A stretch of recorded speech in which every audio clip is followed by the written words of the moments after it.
The time is now 4:37 on Monday, May 11th, and we will call this Special Affairs Committee meeting to order.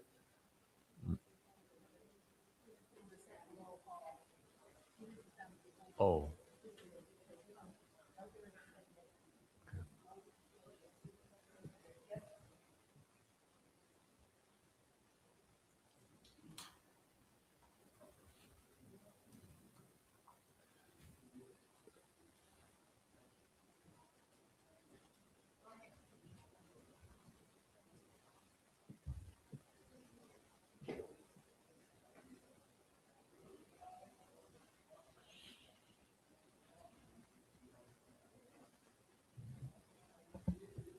Okay, it is 4:38 p.m. and I will take the roll call to establish the quorum. Mr. Alamin? Dr. Lewis is not in. Ms. Johnson is not in. Ms. Priestley? Present. Ms. Winfrey Carter? Present. Ms. Burns is not in. Ms. Mashat? Mr. Pfeiffer is not in. Mr. Jarrett? Present. You have 5 members present. We have 5 members present. We'll now have the reading of the Disorderly Persons City Code subsection. Any person that persists in disrupting this meeting will be in violation of the Flint City Code Section 3110, disorderly conduct, assault and battery, and disorderly persons, and will be subject to arrest for a misdemeanor.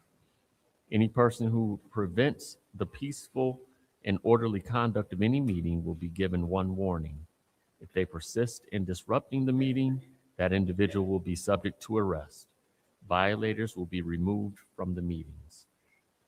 Are there any requests for agenda changes or additions? Councilwoman in the 7th Ward.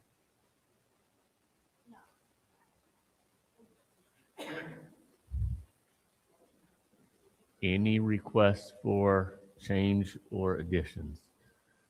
We will then move on to public comment. Members of the public who wish to address the City Council or its committees must register before the meeting begins. A box will be placed at the entrance of the council chambers for collection of registrations. No additional speakers or slips will be accepted after the meeting begins. Members of the public shall have no more than 3 minutes per speaker during public comment, with 1 speaking opportunity per speaker. Madam Clerk, first public speaker, please.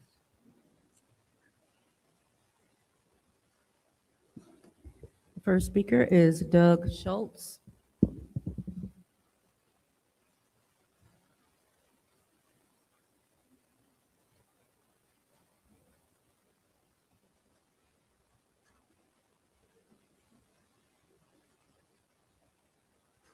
Good evening, Doug Schultz, representing Rowe Professional Services. I understand there's a potential walk-on item regarding the award recommendation for construction contract regarding St. John's Park. I'm here to support that and answer any questions. Thank you very much. Thank you, Madam Clerk. Next public speaker. Next speaker is Arthur Woodson.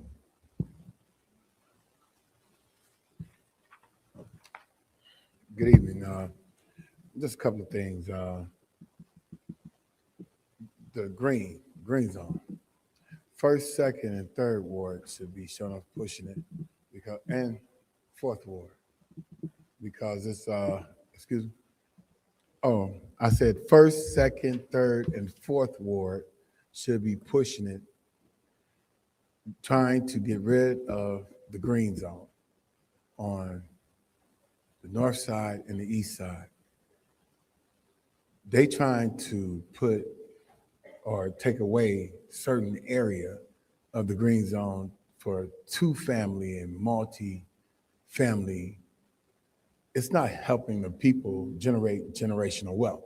All we can build on the green zone is, gazebos and put flowers. Why we can't build houses to where low-income houses like Smith Village, University Park, create generational wealth for the individual instead of apartment complexes generating wealth for their family. Just like you can change it just for those certain areas, you could do away with the whole thing. It's been like this since what? Since the emergency manager, where they would not change the green zone. Plus, President Trump don't even believe in green. So how are we gonna get redevelopment dollars when there's no green dollars out there? That's what they did it for. So we don't need that. To the administration, City Council,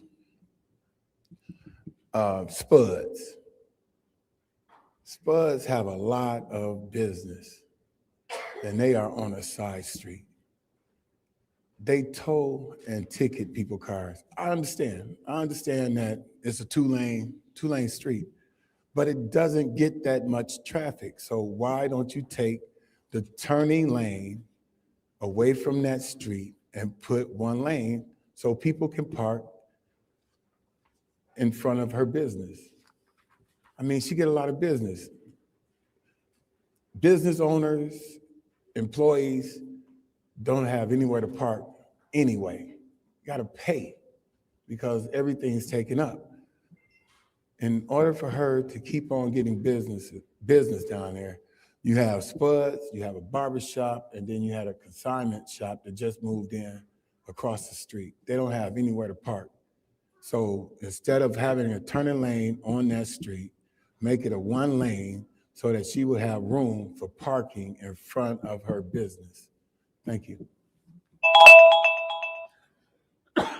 Excuse me.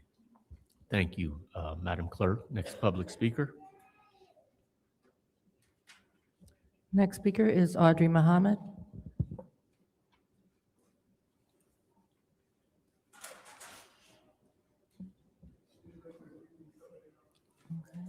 Audrey Muhammad, she's not in right now.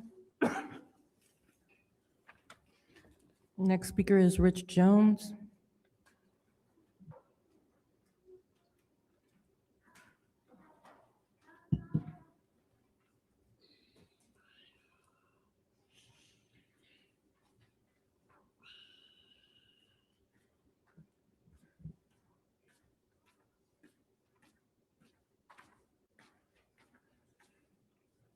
How y'all doing today?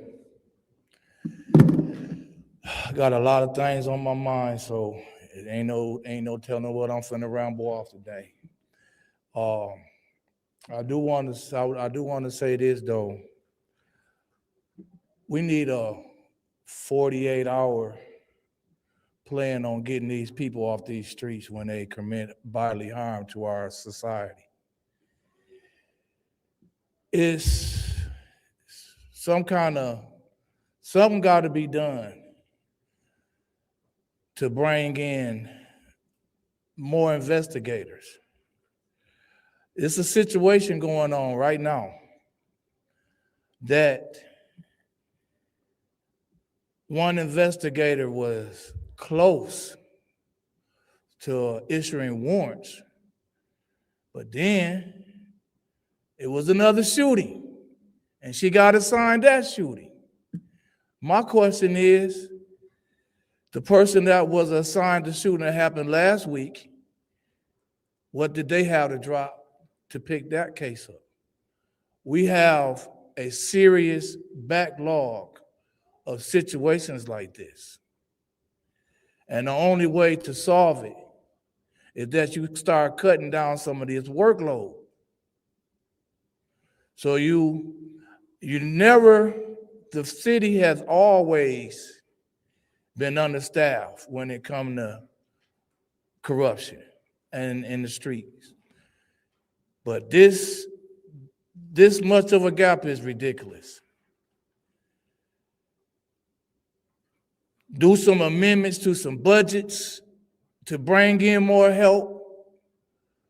Write some grant proposals up, whatever y'all got to do to take the workload off of these people, do it.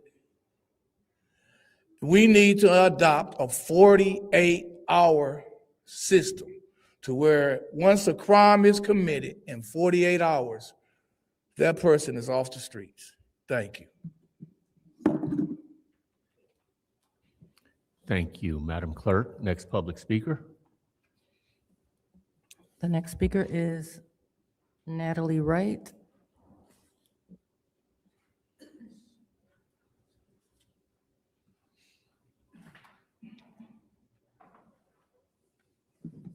Hi.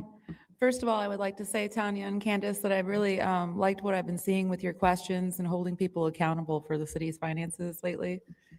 And so I started coming to city council last year after 810 day and the shooting because I heard it out my window and I noticed the lack of police staffing. And so I came in here because I had heard a council member saying that their parents should be fined. There should be curfews when the day before we had Drop Fest that had all the staffing in the world. And that's probably also why 810 couldn't have been staffed as well. So I'm just wondering when we are going to get to the Flint youth and them having third spaces. We've talked about that before, and I guess that's on the police chief. Green, you guys told me that he's sitting on that funding.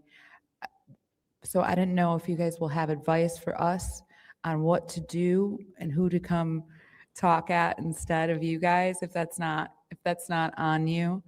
I'm hoping that things will be different this summer because I've noticed in all the time I've lived downtown that that predominantly Black events are not staffed that well, like more white ones and out of town people ones are, and it's sad.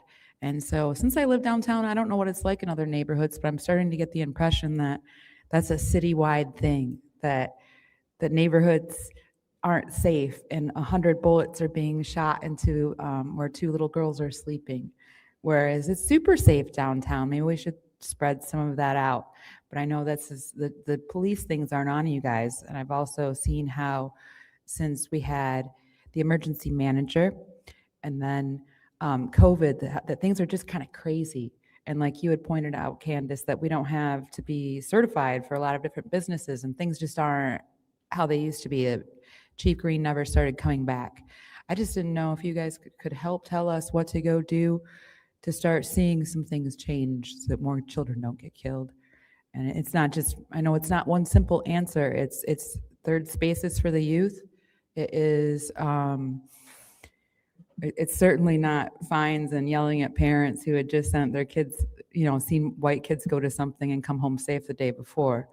And also, how are we going to police these neighborhoods? And maybe there could be something for, not a neighborhood watch, but like neighborhood coalitions more in each ward, and then the wards coming together for resources, I think would be a great idea. So I'm just wanting to thank you all for your time and giving me the chance to talk today.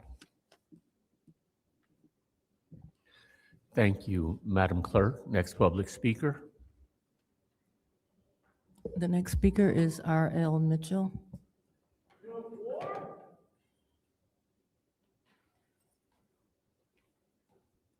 Hello, I'm Ira Mitchell. I live at 759 East Linden Avenue. What was it by the graveyard on North Saginaw Street? About the situation and that president of ours shoot people, 3 people got shot down in the middle of the sea, messing with the little man because he got a whole bunch of that marijuana, and he won't even address the peoples in Flint. The little man in Flint named Christian, and he made Ed Taylor look like a drunken bozo the clown, walked out of the drunken council meeting, would answer them questions, and when he impeached the mayor upstairs and he didn't come, and Mayor and Taylor, the only one come upstairs to represent, not that big, the little black docket, and he walked out because all that junk. Don't blame Christian, he's just the man doing the best he can. He know what to do with the money, with the opera money. He'll use it, not only be scared to use it like them old drunken peoples in the Ward 1 ain't scared to use the money. And Ward 2 ain't scared to use the money. In Ward 3 ain't, but all that's, pay attention, New York, because that's a Donald Trump front yard, Brooklyn, New York. And I seen on the other day, killing them little boat people's got all that marijuana and he gonna blast them out. Don't even ask no question. He can save them but scared of a little boat think you're gonna blow up the whole Navy ship. Killing them little people like that. Because you don't mess with the boys on St. John Street with all that dope money. Got making more money than the administration. And this drive-by drunken gang, stinking junk. They stand by and wait and shoot up the houses. I see that junk and shoot the wrong house. Good thing 91-year-old lady went in the house. But they found out they be parking about 5 blocks down the road. Instead of shooting up the house and shooting 4 years old and that 12 years old, nobody want to mention that junk. What's wrong with y'all? You stinking junk. Like the gang got y'all on the hostages. I didn't know nothing about this drunken meeting here and all to beat them like it's having a secret drunken talk about. I come in there and they got that old security guy down there, ISIS, black ISIS, ready to ask questions on where you from. All that junk. Get out of my face. I'd rather do one of them, the big black guy. This dude, he took a hit out of this big black, can't call his name right now. He wanted his lick back. You know what I'm talking about? I was born in USA. I want you to be, hey, good evening, America. Ira Mitchell approved this message. Thank you, Madam Clerk. Next public speaker. Next speaker is Sarah Houston.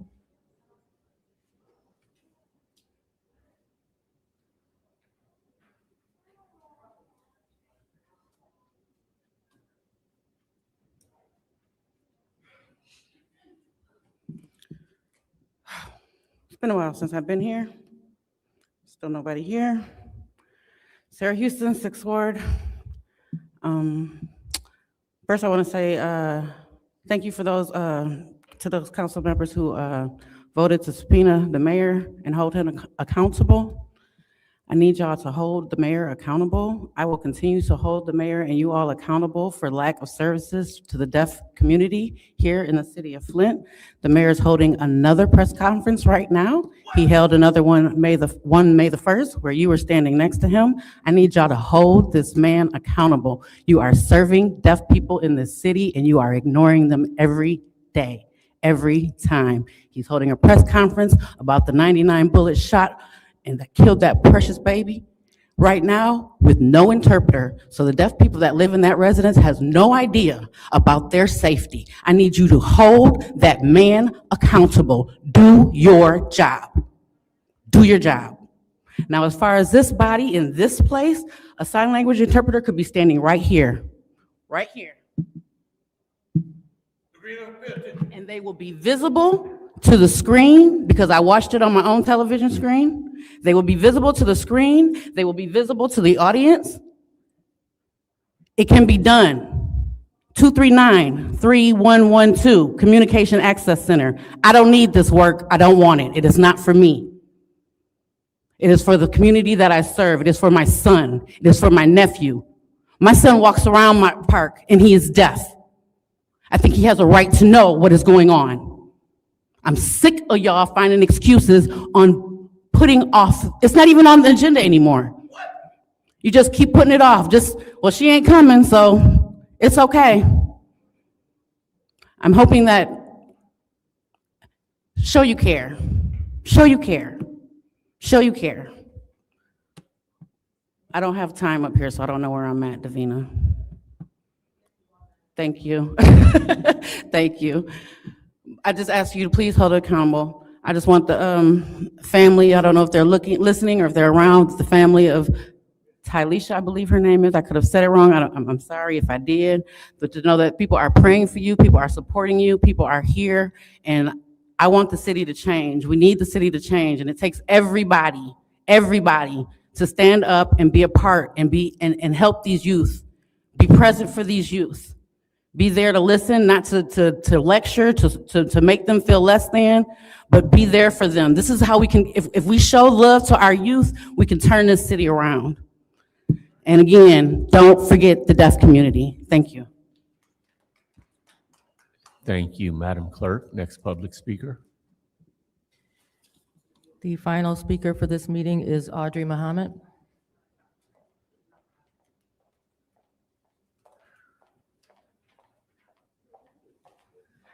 Good evening. I'm Audrey Young Muhammad, second ward candidate. Thank God for that new rule. I mean, not the new rule, but the new interpretation of the rule. I apologize for not being in here.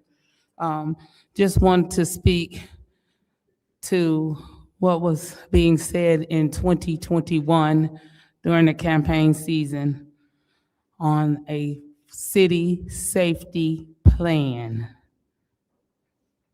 If I'm correct, 6th Ward Councilwoman Tanya Burns had tried and attempted several times with introducing and even trying to get a committee together. I keep saying it over and over again. I do recall council groups back earlier, maybe 2015, 2016, they did have community safety meetings. My understanding, there's something through the county. But we had a council person who was designated to be on that committee who brought information back and took information to the community. I definitely ask that the council put that in place. We are only in May and it has already gotten ridiculous. It's not just here in Flint, it's in many other cities. But that don't mean that we have to follow the plan of what other cities are doing with not having their safety plan in place. The senseless shooting, the senseless and reckless things that are going on.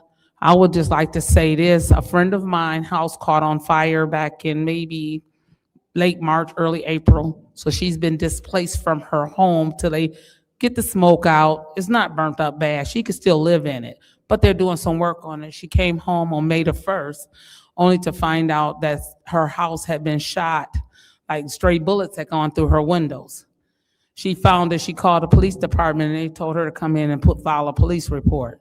No, they need to go out and investigate and see how many bullets have gone into this woman's home.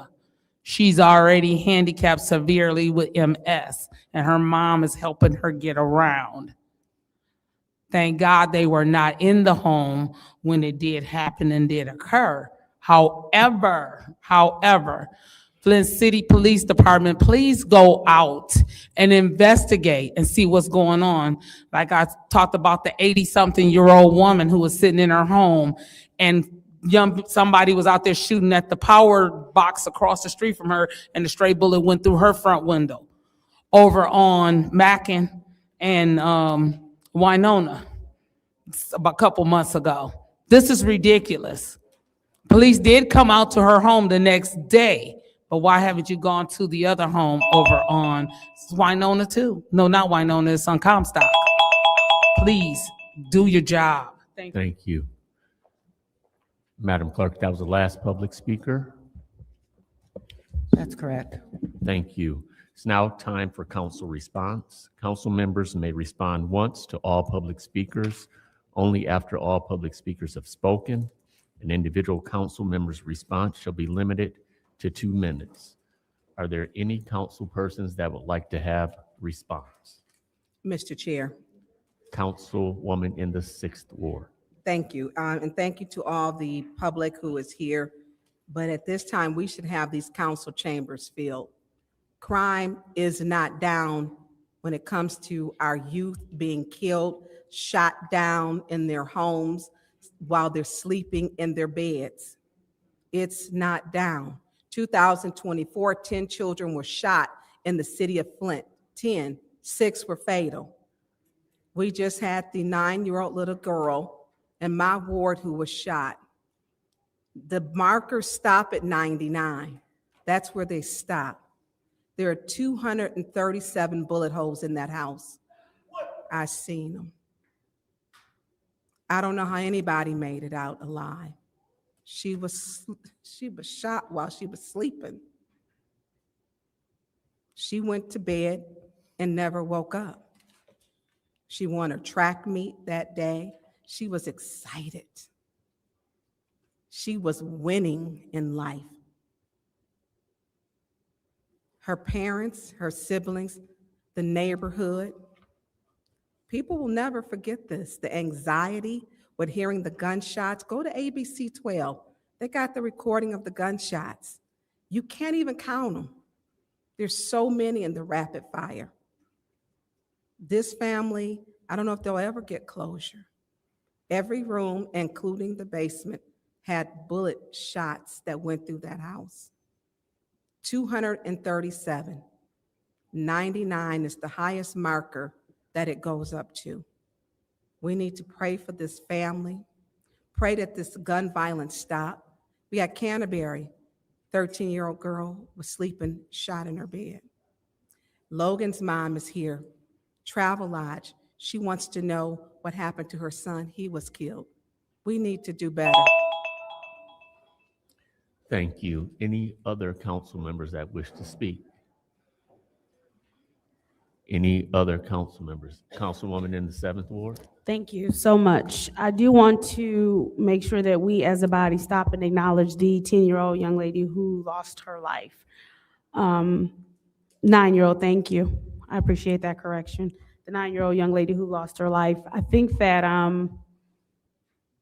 it goes without saying that this is devastating to our entire community. And what Rich was talking about when he came up here about needing enough people to be able to investigate, needing enough people to be able to have all hands on deck when we have situations like this, to be able to stop them from occurring again in the future. So I do want to send my sincerest condolences out to her family and to the community around that was also deeply impacted by what happened to her. I also want to talk about with Spectacular Spuds. I do agree that she is running an incredible business and that parking is an issue. I don't necessarily agree with the proposed solution, but I think we can come up with some sort of solution. But that parking down there is a problem and has been a problem. I want to bring attention to my brother's keepers, food pantries, and the shelters. I think our budget needs to reflect some funding for those specific things in our community. I also want to bring attention to, Natalie, what you talked about with third spaces. Mari has been talking about that for quite some time now and wanting to see something for the youth. She's also submitted a plan for the youth as well. And I think that when we talk about this budget, funding for youth needs to be reflected in this budget as well. And then Natalie, you also mentioned businesses needing to be licensed, which is something we've talked about and something that I am determined to have happen again, all those licenses that were gone. But businesses also need to be supported here as well. And so that's something else and that I am committed to seeing in our budget as we move forward. I yield. Thank you. Any other council response? Mr. Chair, Councilwoman in the 5th Ward. thank you. First, I would like to thank all of the residents for being here. This chamber should be full. The residents, you guys need to come out. You need to be engaged in this process. But I do want to thank you guys for being here and continuing to be engaged in the process. My heart is full.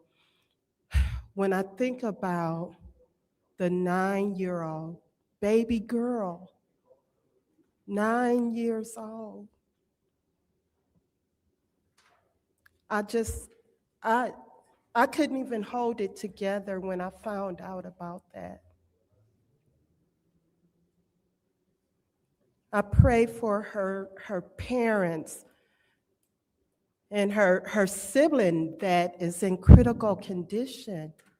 This has got to stop. The senseless gun violence, senseless.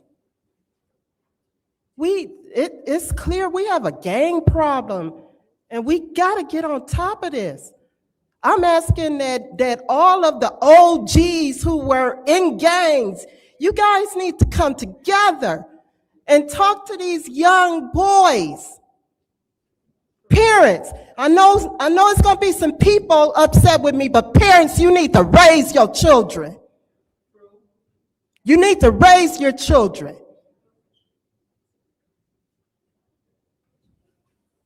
You better go in their bedrooms, check their closets, under their beds.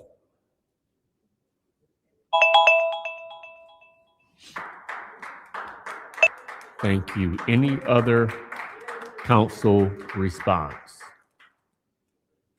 Any other council response? Yes, Councilwoman in the 4th Ward.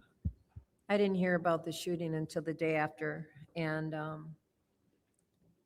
any child who loses his life is tragic. Being shot with that many bullets in their house indicates to me, unfortunately, that it was targeted at someone and the child was the fallout. That is so sad to me. I agree with my colleague in the 5th Ward. I've had several of my great nieces and nephews and nieces live with me over the years. And I have checked their stuff. I try to know where they are. One that's currently living with me is 20 years old. I can't control her. I don't think she's getting into trouble, but I don't know for sure. But I do check her room because I am concerned about some of the people she hangs out with. So parents need to do that as well, especially when they're younger. You know, my nephew was 13 when he was living with me, and I wanted the kids at my house so I knew what was going on. And I oftentimes had 6 and 7 13-year-old boys in my little 965 square foot house, but I knew what was going on. That's what parents need to do as well. So my sympathies go out to all the mothers who have lost children. I'm not being a parent. I don't have that. I will never have that experience. But my heart go out to you deeply, and there's no words that can ease your pain, but know that people understand. Thank you. Thank you. Any other council response? We will now move on to the consent agenda. Is there a motion for the consent agenda? Councilwoman in the 7th Ward. I make a motion that we approve the consent agenda with separations. There's a motion to approve the consent agenda with separations. Is there support? There's support from the councilman in the 1st Ward. So it was motioned by the councilwoman in the 7th, supported by the councilman in the 1st Ward. Are there any separations?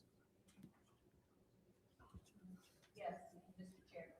Councilwoman in the 4th Ward. 260122. Separated 260. 122, which is full separation. Was there a question? Oh, okay. All right.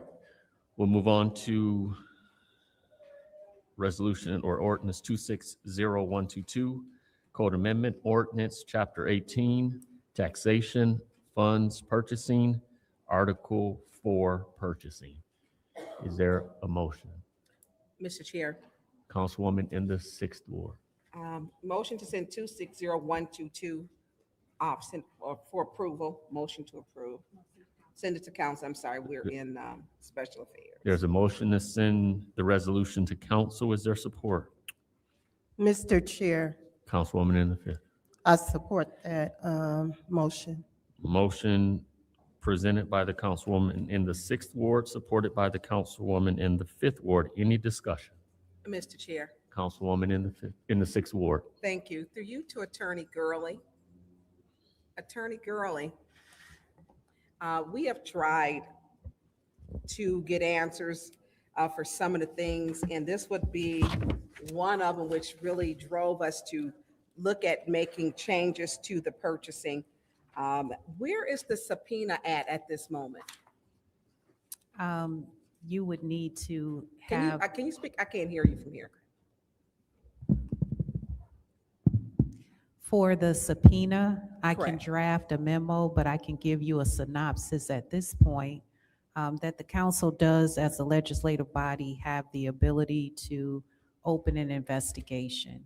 And once an investigation is opened under the charter, then you can subpoena witnesses, but you have to have an investigation first under the charter. Okay, so why are we just now hearing this if that was sent 2 weeks ago? So we need to vote to have an investigation first? That is the process. Okay. So was there email? Did you send an email stating to the clerk that that needed to be done? I did not.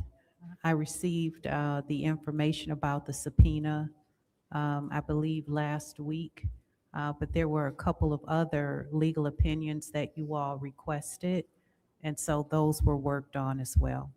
Okay.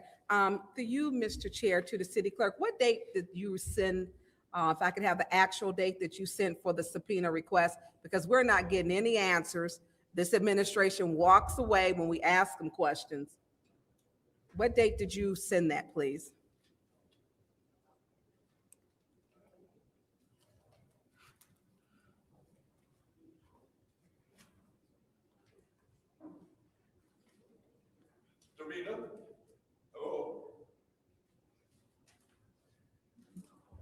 That would have been on May 6th. So on May 6th was the first time that it was sent for a request for the subpoena? Or was it sent during our council meeting, which was probably about a month ago? When we initially requested to have the mayor subpoenaed, when the administration walked away. I'm sorry. Oh, I'm sorry to interrupt. That was asking for an update. Sorry, that was the wrong email.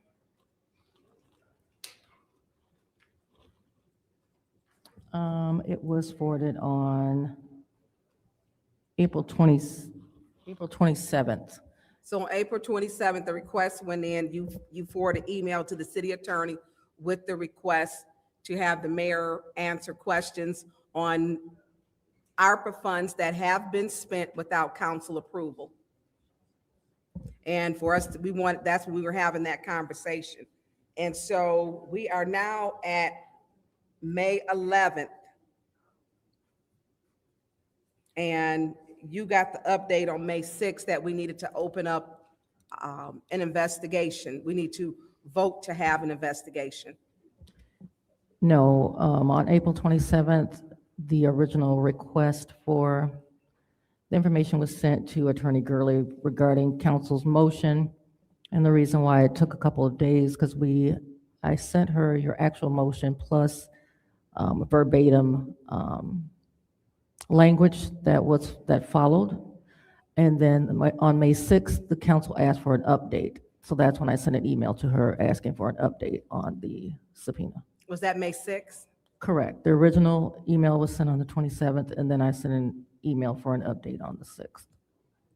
Okay, so we have asked questions in regards to, we were trying to get questions and we still haven't gotten a clear answer. There's $280,000 that was supposed to be earmarked for or coming from the Mays Center. 54,000 is from the Genesee County millage. We have asked where are these funds coming from that are in Parks and Rec. We've asked who approved these funds, and each time they walk away and don't answer. So we got $280,000 that we don't know how something is being funded. It's everything. Then when they say this, hey, we just spent $25,000 because we can do it because of ordinance number 30877 or whatever that number is, because they know it's so much, it's rattled off. And so with us reducing the limit, we say one thing, we had more people in the city before emergency management. Council did it with no problem. And now we're lacking the will to govern what the mayor is spending. And it's not with approval. Every dollar in those ARPA funds was supposed to come to city council for approval. But then we got the general fund thing, a question. There goes my time. Thank you. Any other discussion in the first round? Any other discussion in the first round? We will now move to the second round. Any discussion in the second round?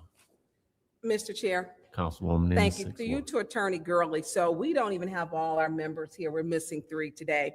And so it'd be more than likely that it would not pass. But we have a responsibility as the council. We have a responsibility. And in that ordinance or in that resolution, it states that all ARPA money must be approved. Attorney Gurley, if funds have not been approved by council on the Apple track money, what is our recourse? ARPA track. If monies was spent, put into other categories, we don't know how much is being spent actually on anything. We got 3 different budgets for how much the director is getting. We don't know who's doing the cleaning. Then we were told that the cleaners just moved to McKinley and been put on pause because council was actually doing their job and asking questions.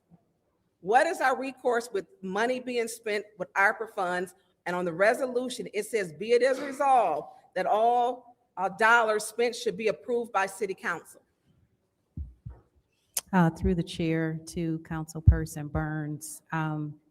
When it comes to the ARPA funds, for the Fund 287, all those funds have been allocated. If it is funds that are in the general fund that was transferred for revenue replacement, the legal opinion stated that you do have the ability to approve those resolutions within the confines of what you can do for the general fund. So in essence, that means that you still have to meet the thresholds in order for council to approve in those 9 different categories. Okay, thank you. So as I said, this is why, because we don't get answers. So it is general fund money. Once we took that money, put it over to general fund, we followed the guidelines by general funds, which is by the state. Is that correct? Underneath our Article 7 of the finance. I don't have. Correct. Okay, I yield the floor. Thank you. Any other discussion in the second round? Yeah, Mr. Chair, Councilwoman in the fifth ward. you know what? I support this, this ordinance 100%. The mayor has a $75,000 threshold, and he has continued to abuse that threshold. You know, he used 75,000 probably several times to keep the Clio Road Center open. After we voted to open the center for what, 6 months? The golf courses. Yeah, the golf courses, anything he wants to. The young man stood up there and said the other week that they used $25,000 to do whatever it was that they were doing, and none of this is coming to council for approval. We need transparency, accountability. You know, this is the residents' money. This is public money. And it's just being used without no type of, approval. And this has to stop. So I support this. I think $10,000 is enough to do city business, the city business that we need to do on emergency. Everything else should come to council for approval. So, but I'm looking here, I think, and I don't know, I think I'm gonna make a motion to leave this. Well, you know what? Can you make the motion? Sure. Okay, I yield. Thank you. Any other discussion in the second round? Mr. Chair, Councilwoman in the 7th Ward. thank you. Through you, Madam Clerk, I would like to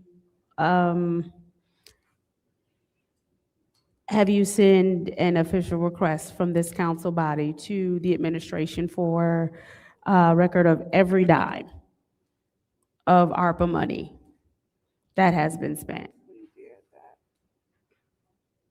Madam Clerk, thank you. Because what's interesting, and we start to get into wordplay, and we start to get into games of, yes, the ARPA money has to have council's permission to spend it, but once it's in the general fund, then we don't have to ask you to spend $75,000. Again, when that was voted on, that was a good faith effort so that we could keep our revenue replacement money, so that we could get our revenue replacement money from the state. And at the time of the vote, it was presented as though any ARPA money that would be spent would be in the ARPA categories and come through council. And now it is being presented of, oh no, it still has to come through council, it still has to go into categories, but if it's $75,000, we do not have to ask you. And that to me is kind of that's not what I voted for. So I'm gonna make a motion to leave this here in special affairs. There's a motion to leave Resolution 260122 in special affairs by the Councilwoman in the 7th Ward. Is there support? Supported by the Councilman in the 1st Ward. Madam Clerk, roll call vote, please. Mr. Al-Alamin? Yes. Dr. Lewis is not in. Ms. Johnson? Yes. Ms. Priestley? Yes. Ms. Winfrey Carter? Yes. Ms. Burns? Yes. Ms. Mashat? Yes. Mr. Pfeiffer is not in. Mr. Jarrett? Yes. The vote is 7 yes, 0 no. The vote is 7 yes, 0 no. This resolution 260122 will stay in special affairs.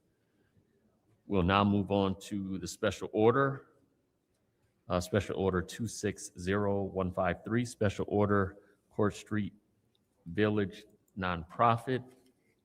Special order as requested by Council President Mashat in order to allow for a 15-minute presentation from Norma Sane, Court Street Village nonprofit, concerning an update on their ARPA funding. Thank you so very much, Mr. Chair. Before we start the time, I do want to just explain really quickly. We did have residents who joined us in multiple meetings asking that we have people come forward who received ARPA funding. And if it was specifically something that we pushed forward, what happened with the funding if they did complete the projects. With us tonight is Ms. Norma Sane, as Council Vice President stated. She is with Court Street Village nonprofit. This particular group did receive 2 ARPA funding grants. And I'm excited for you all to hear what was done with the funding. It went toward something that we talked about a lot here in council. And so at this time, we'll go ahead and start the 15 minutes, and once she's done, we will have a chance to ask any questions if we have them. Good evening. Good evening. Thank you, council. I have a couple of, or a few pictures. If I can get permission maybe to give them to someone to distribute to you all. Thank you. I'll apologize in advance for my unprofessional printer. Small nonprofits like us that don't have a lot of funding, don't have the best equipment. In late 2024, a majority of council members approved our ARPA grant to Court Street Village nonprofit. I have been with Court Street Village nearly 20 years. We're a small nonprofit. We started 40 years ago. We're celebrating our 40-year anniversary this year. We started in housing development. In fact, Court Street Village nonprofit was the first housing developer in the state of Michigan that utilized low-income housing tax credits. So 40 years ago, we were truly pioneers. In 1994, we began working with the 4 neighborhoods closest to downtown Flint and established a neighborhood empowerment program to help those neighborhoods stabilize and improve. So fast forward again to late 2024, we had applied for ARPA funding for a roof and paint project, and that was ultimately approved. That was using ARPA COVID pandemic funds. So to date, we have painted the exterior of 16 homes. We have 1 more to go. We were hoping to get all those funds spent in a 1-year period of time, but the weather turned cold last fall, so it's going to take a little bit longer. But we have 1 more paint to do, and we have currently replaced 12 roofs, and we have 2 more to do this spring. And then that will exhaust all of the ARPA funding. Notice on the first picture, and I should have stated this, the first and the last pictures are extensive work that we did. The last picture took 3,600 tons of stucco, and we were lucky enough to find a painter that was so invested in that neighborhood that he volunteered his time and funds to actually get that house put back together. And literally, he had to put it back together with the extensive stucco work. Good standing.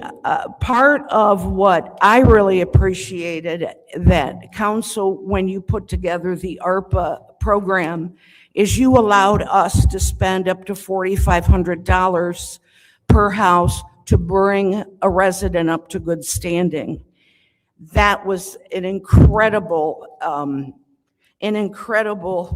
I guess, foresight on your part, because we saved 3 homes from foreclosure because of that, because they were behind, so far behind in property taxes. But in addition to the property taxes, a total of 27 accounts, city accounts, were brought to good standing. That includes water, property tax, income tax, and we were able to get 2 homeowners property insurance who hadn't had property insurance in many years. So 27 accounts were brought to good standing for a total of $26,086 that the city was able to recover through those different accounts. An example of how impactful these projects have been, and we talked about this when Court Street Village nonprofit was asking for these funds, was an increase in home values. And I'll give you an example. We've got a young lady, a young couple on 8th Street that prior to this grant went to try to get a home improvement loan and was told your house is worth less than $20,000. It's in such rough condition, especially the roof. No, we're not going to loan you money. Through this grant, that couple received both paint and roof. They went back to the bank. Their house is now worth $114,000. So as hard as we are, I guess, looking for housing, because we know that that's a critical need in the city, we also have housing, that a decision needs to be made. Are you going to let housing sit there and rot? Or are we going to continue to invest in our housing stock and keep our residents in their houses? I guess the last thing I'd like to say is the other outcomes of the grant have been an increased curb appeal, which increases the marketability of the neighborhood, and the investment that folks have spent their own money, not just those that are receiving these benefits. We've got a couple that after they got their paint and their roof completed, they've already spent $7,000 of their own money upgrading the interior of their home, but it becomes infectious throughout a neighborhood. It partly is the broken windows theory, but nobody really wants to have the worst looking house on the block when the bar is really, really low. And all you have to really do is just keep your grass cut. We have to find a way to raise that bar. And I've had neighbors come up to me and tell me that, so-and-so has never swept the front of their house, but they're taking better care of their house now. So I'll entertain some questions, but I would like to thank those council members that supported this project. I'd also like to thank, because I've worked with the city department that helps, expend these. And I'll say Court Street Village's ARPA contract coordinator has really done an excellent job. And I don't want to call him out by name because he would probably be embarrassed. But see, I've worked with city departments for 20 years. And when Councilwoman Mashat and I talked about maybe applying for ARPA funds, that was really not something I wanted to do. We were used to waiting 6 and 8 months for reimbursement. A small nonprofit just can't do that. And I'm glad I did, because you have an incredible staff that is there to answer questions. They expedite our paperwork very quickly, and it's been really nice. So thank you. So at this time, if we have any colleagues who would like to ask any questions or get further information. Okay. Madam Chair, Councilwoman Priestley. what do you have the average cost of the renovations of the houses that you've done? You've done 16 or you've done 15 completed? For paint or roof? Both, either or. We have done a total of, we've done a total of 31 paint. Now that'll be after the 3 that we've got left are completed in the next month or so.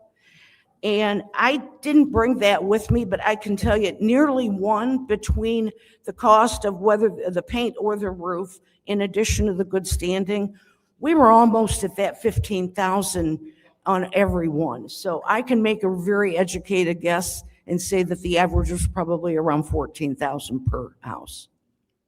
Thank you very much. 14,000 well spent. Very well spent. Is there anyone else? Yeah. What was the total that was awarded to the organization from the council? It was $200,000 to replace roofs and $225,000 for exterior paint. So that was a total of $425,000. And you say it all has been expended, or? We have one exterior paint to complete. We're meeting with the contractor this week. We were just waiting for the weather to break. And I have 2 more roofs to go. One, I'm waiting to get a good standing approved. and then one more. So we've got a total of 3 to complete, and that money will be all spent. Okay. And you believe it will all be spent by year end? Oh my gosh. My goal was to have all the money spent within a 1-year period of time, which would have been by November 2025. Again, we got hit with bad weather in October, which is a little unusual. And so it kind of dragged on till the spring. This money will be spent in the next 45 days. Okay. And were these the only grant dollars that you had available to you, or did you have other dollars available that you were able to leverage to provide additional services? We did get some leveraged funding through the Community Foundation of Greater Flint, but we have since 2016 received money from them, especially for the paint project. So we were really comfortable going into this that we had enough experience to carry out a bigger project like the ARPA funding. But yeah, I'll give you an example of a roof. There's a historical home, the only historical home in the 2 neighborhoods that I worked with on the National Registry. And the gentleman did not income qualify for ARPA. We were able to leverage the Community Foundation dollars to save this historical home, the roof on the home. So we have leveraged, through the Community Foundation. Can you sort of help me to understand what area do you cover? West, east to where, west to where? Right. So right now, today, I work strictly with the Central Park neighborhood, which is northbound Chavez, Crapo, which is right in front of the old Central High School, Kersley, and what am I missing? Court. But at the time of the project, it was Fairfield Village as well. Right.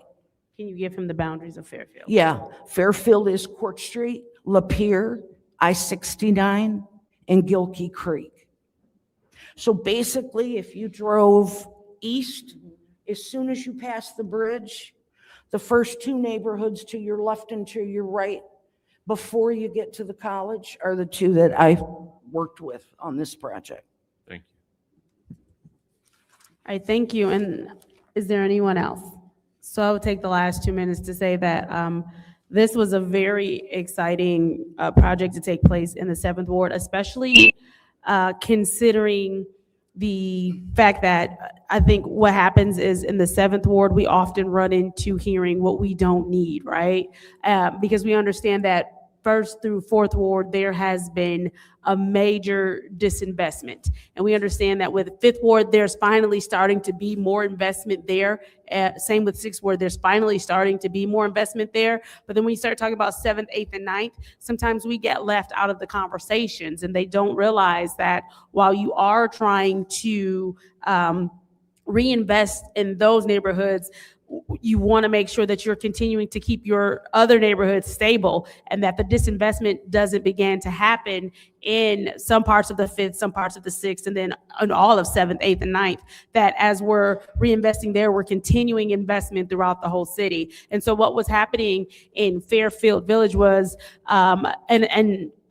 Central Park as well, is you started to see some of that destabilization happening. Started to see a lot of the homeowners over there, Fairfield Village specifically, because they some more homeowners in that area. Mostly everybody over there owns their home. A lot of them are seniors and they're getting older, and so the incomes are fixed and the houses are deteriorating. And so what this did was give those people an opportunity who have owned those homes for 30, 40 years, who have invested in our city. This gave them the opportunity for us to reinvest into them. And it's actually done a huge work in the neighborhood. And there were a lot of people whose roofs were collapsing, they were falling in, and they had no idea how they were going to get those roofs taken care of. Same thing with Central Park, as it's a little bit more renter heavy, but there are a lot of homeowners in that area. And again, it's the same thing of they're aging and they're not able to take care of those homes. And so what we were able to do with this is, one, make sure that residents who were not necessarily in good standing with the city, they are now in good standing and move forward with their lives and they don't have that worry there. But then also there was that investment that they felt like they were being left out of, and the stabilization that they were felt like they were being left out of. I want to commend you and take my hat off to you, because this was not an easy project, especially because we had a lot of things going wonky at the federal level, and so to be able to do this and still be able to do it and stay in a budget that made sense for what you had to work with, I do commend you, and I thank you for the work that you've done. And I know those neighborhoods thank you. Thank I you. yield, Mr. Chair. Thank you. We'll now bring that special order to a close, and I'll accept a motion for Motion to adjournment. adjourn. Motion to adjourn brought forth by the councilwoman in the 4th Ward, supported by the councilman in the 1st Ward. Madam Clerk, roll call, please. Dr. Lewis is not in. Ms. Johnson? Yes. Ms. Priestley? Yes. Ms. Winfrey Carter? Yes. Ms. Burns? Yes. Ms. Mashat? Mr. Pfeiffer is not in. Mr. Jarrett? Yes. Mr. Alamin? Vote is 7 yes, 0 no. 7 yes, 0 no. This meeting is adjourned at 5:42. I do want to remind everyone who might not have had an opportunity to fill out a speaker slip for the first meeting, you can, okay, perfect. All right, thank you.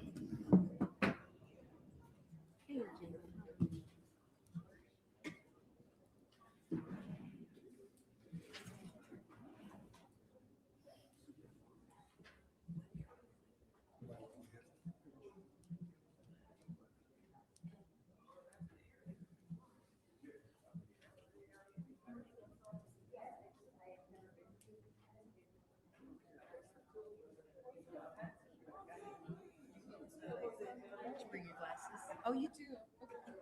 Go ahead in a minute. Okay.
That's my sister calling about my mother. Oh, boy.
What's up, family? How y'all doing? Man, I see some diabolical stuff just my bad. I had to get the thumbnail up. How y'all doing on this Monday evening?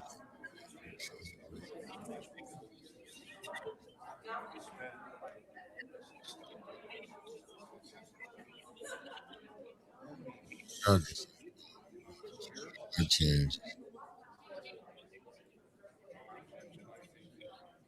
This madness that we were experiencing, I ain't never seen it.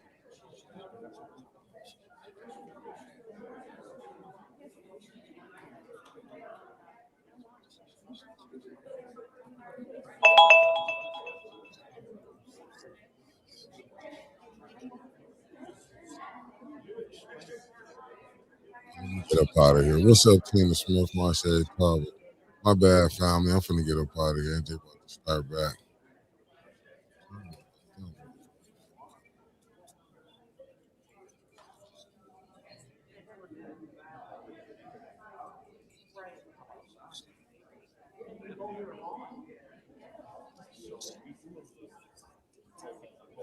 I tell y'all the deal wasn't coming.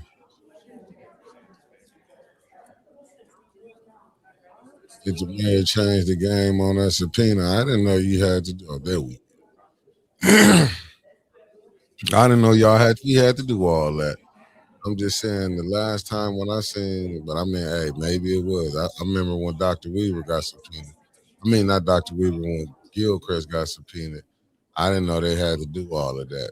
He just showed up.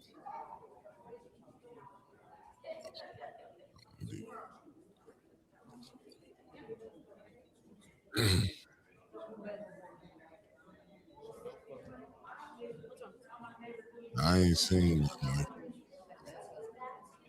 It's good.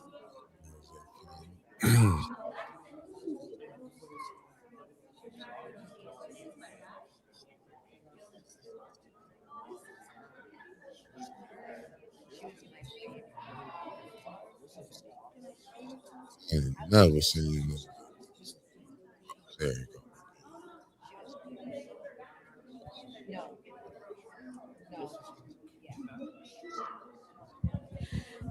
If we could have all council members join us at the dais so we could get the council meeting started.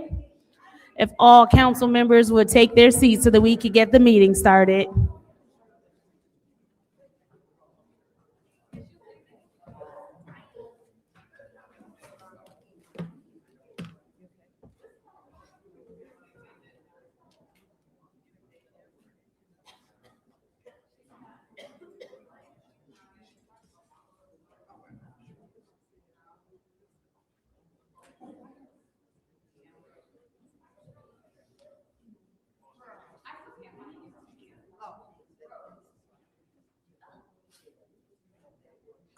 If all council members would take their seats so that we could get the meeting started.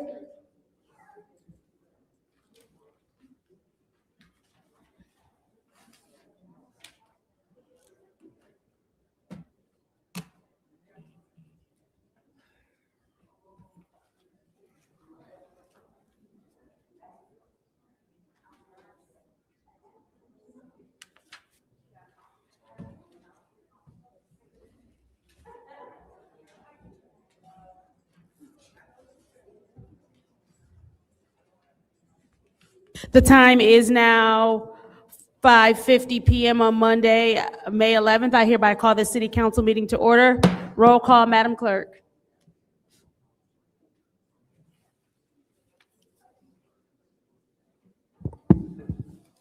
Mr. Alamin? Dr. Lewis is not in. Ms. Johnson?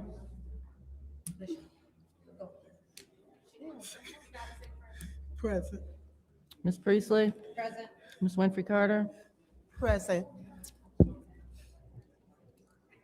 Ms. Burns is not in.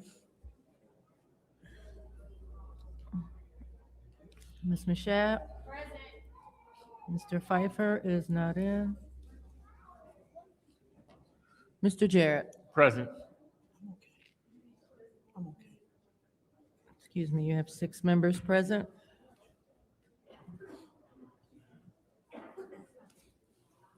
I'm sorry, what was that, Madam Clerk? You have 6 members present. 6 members present. It is now time for the Pledge of Allegiance. Ms. Winfrey Carter, would you please lead us in the Pledge of Allegiance?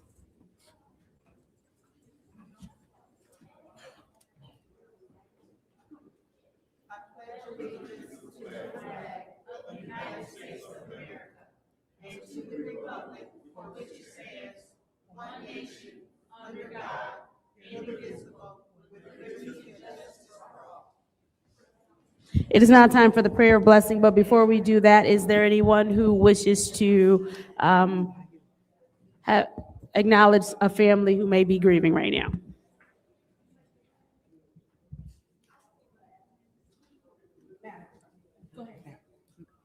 Madam Chair, Councilwoman in the 6th Ward. I'd like to acknowledge the little girl Taharia, who lost her life due to gun violence. Is that all, Councilwoman? Let me look at my note for right now, yes, but thank you. Okay. Is there anyone else who would like to acknowledge? Yes, Councilwoman in the Chair. 5th Ward. Madam Chair, I would like to have a moment of silent prayer for the family of Logan. His mom is here right now today. So a moment of silent prayer for Logan's family. Madam Chair, Councilwoman Priestley. I'd like to ask for special prayers for the mother of LaShawn Johnson, who is ill, very ill. Thank you, Councilwoman Priestley. Is there anyone else? Oh, I thought you had somebody. Okay. Councilman Jarrett, if you would.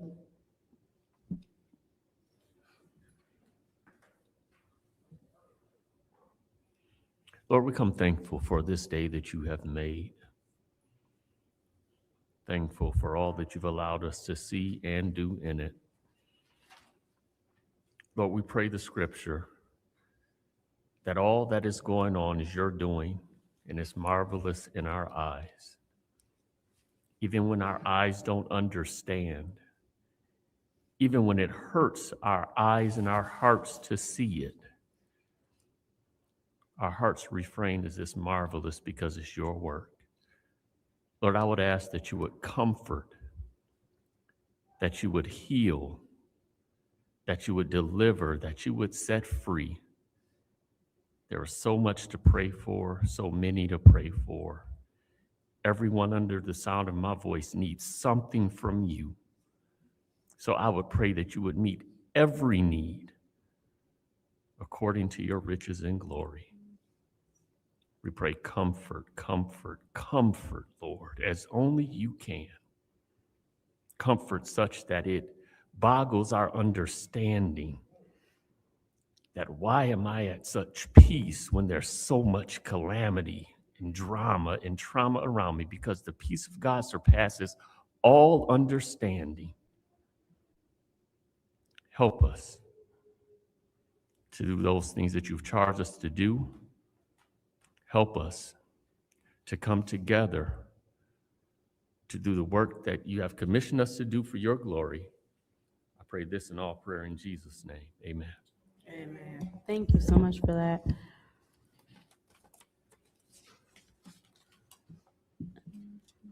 It's now time for the reading of the disorderly persons city code subsection. Any person that persists in disrupting this meeting will be in violation of Flint City Code Section 31-10, disorderly conduct, assault, and battery and disorderly persons.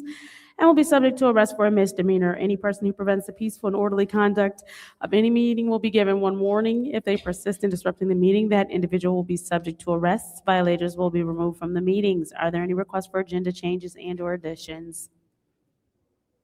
Seeing as how there are no requests for changes and/or additions, it is now time for public comment. Members of the public who wish to address the city council or its committees must register before the meeting begins.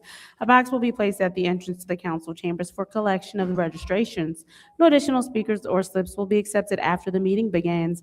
Members of the public shall have no more than 3 minutes per speaking during public comment, with only one speaking opportunity per speaker. I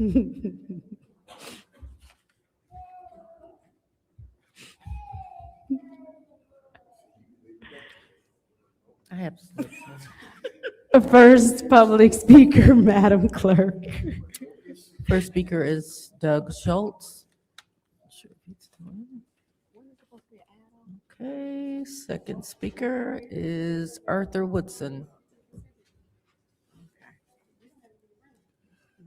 So we just saw it don't be any issues with that box back there after a meeting is called to order, huh?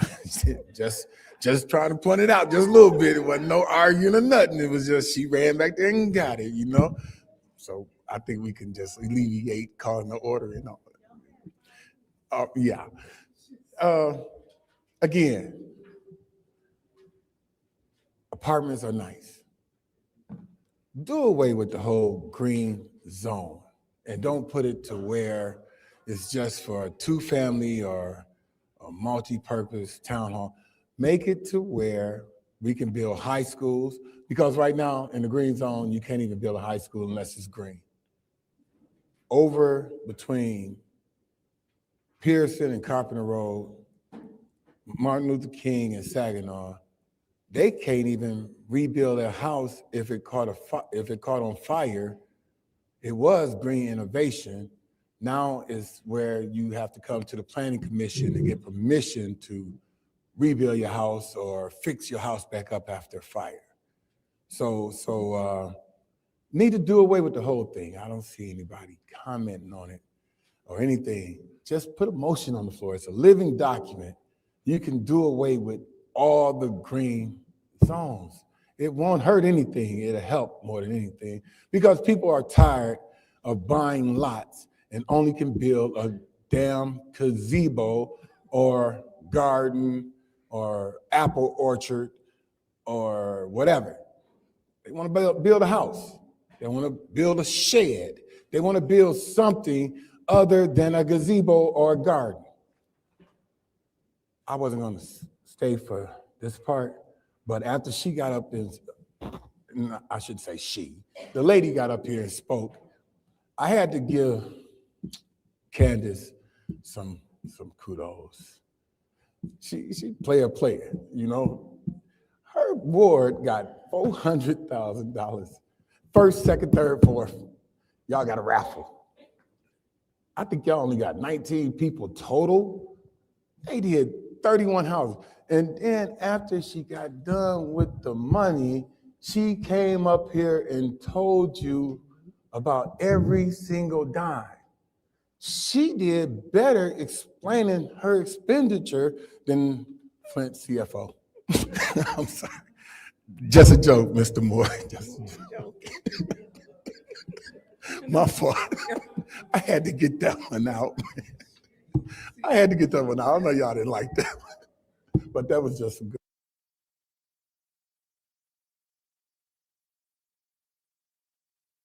one. It was just good timing. Honestly, though, if everybody would at least got $200,000 for each ward, that would have been close to 4.5 million. That was great what she did. Thank you. Next public speaker, Madam Clerk.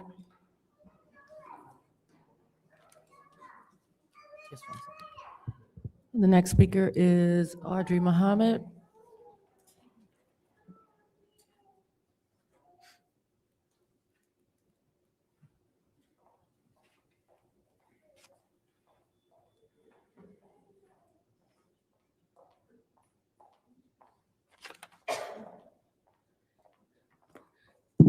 Good evening, Adria Muhammad, Second Ward. I'd like to start out, I forgot to mention it the last time, thanks to the city, there was a tree that had broken or gotten hit or something over on Brownell yesterday, and I came through.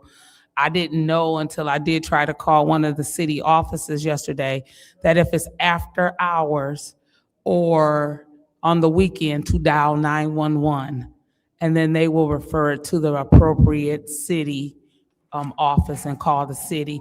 So they did come out and take care of that. I was thankful. They did the best they could do for it being a weekend. Today it was gone. So the road was clear. That was on Brownell, but it was a mess when I went through there early yesterday morning. So I'd like to thank that.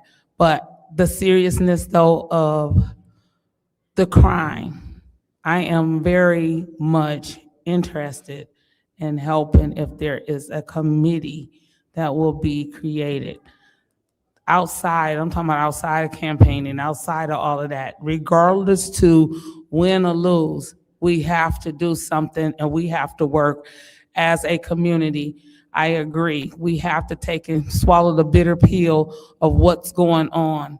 It makes you say we have that pipeline from school to prison. We have to break that cycle. What do we do to break that cycle? That cycle has to be broken. If it takes us going into doing some parenting classes, doing more community activities with the children, getting the parents more engaged, we have to do something. This is a cry out, not just to the council, because 9 people can't do it alone. It's not a cry out just to the police department, because they can't do it alone. It's a cry out to the citizens of Flint. We collaboratively have to do it together. We know the areas, and many of us know what's going on. Like you say, sometimes you got to go in them rooms. You got to look on them children's phones. You got to look and see what's going on. Don't be afraid. You the adult. Because ain't no child in my house gonna get away with, oh, you can't look at my phone and you can't come in my room. Like I tell them, that's my house. I can sleep in any room in the house I want to. I can go in any door that I want to in there. I'm the one that pays the bills there. So we have to just swallow that bitter pill. I mean, with respect, we respect our children's space, but we still have to take charge of what's ours. Let's go into our communities, knock on doors, ask people what it is that we can do to help and make sure when we see them, because we got a couple of them in my neighborhood right now, and my neighbor's been pointing them out, and I'm knocking on doors. Trust me, I'm gonna talk to them parents. Thank you. Thank you. Madam Clerk, before we go to the next speaker, is the timer working on that side now? Okay, thank you. Next speaker, Madam Clerk. I just have to let you know, we're having some streaming issues, so it is going in and out, and I'm just noticing like the YouTube channel, it's giving me messages, so we did have some internet problems this morning, so I don't know if it's affecting everything, so. Next speaker is Rich Jones. And as the next speaker approaches, for those of you who did not hear what the clerk said, we are aware of the streaming issues that are happening currently. We did have some internet outage issues throughout the day. It is supposed to be fixed, but still bear with us as we have our technical difficulties. Go ahead. How y'all doing? On May the 23rd, which is a couple of Saturdays from now at 1 o'clock at the Mack Center, there will be a Silence the Violence march. My friend DeLann Crockett, I just got off the phone with him.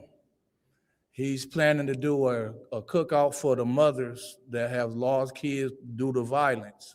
And he's gonna do that this Sunday. Hopefully he's gonna do it after 5, because I'll be there to help him. If not, I'm just gonna do what I can in the meantime. For that march, I wanted to order another special order of Kids Life Matter t-shirts. This shirts will be orange because the Silence the Violence march colors is orange. So I was going to get some orange shirts with black and white writing. So if anybody wanted to contribute to that, the only way I'm accepting help is through Cash App, and that's capital U, capital F, capital T, capital L. And then just write in your name that is, to help with because I do a whole lot of stuff through that, but right now the mission is trying to get this order out to have these shirts ready for these kids in a couple of weeks. And like I said, it's y'all chance to, stand with the community. It's sad what is really going on in our city. And we're tired, but what I'm seeing is hot topics. And what I mean by hot topics is like when something happened, when a tragedy happened, everybody jump up, everybody got something to say. And then a couple of weeks go by, it's silent. Y'all got to think about it. This is not the first child that we had lost in these streets. It's not the first. How long would this be a subject? We really got to do something to scare these individuals. And if y'all can talk to lawmakers anywhere, change the laws. It don't make no sense that these guns, as Eric Mays used to say, big bad guns, we got to get them off the streets. The big bad guns got to leave the streets. The Messiah law must be enforced. Simple as that. Thank you. Thank you. Next public speaker, Madam Clerk. The next speaker is Natalie Wright. Natalie Wright. I believe she left. Next speaker is R.L. Mitchell.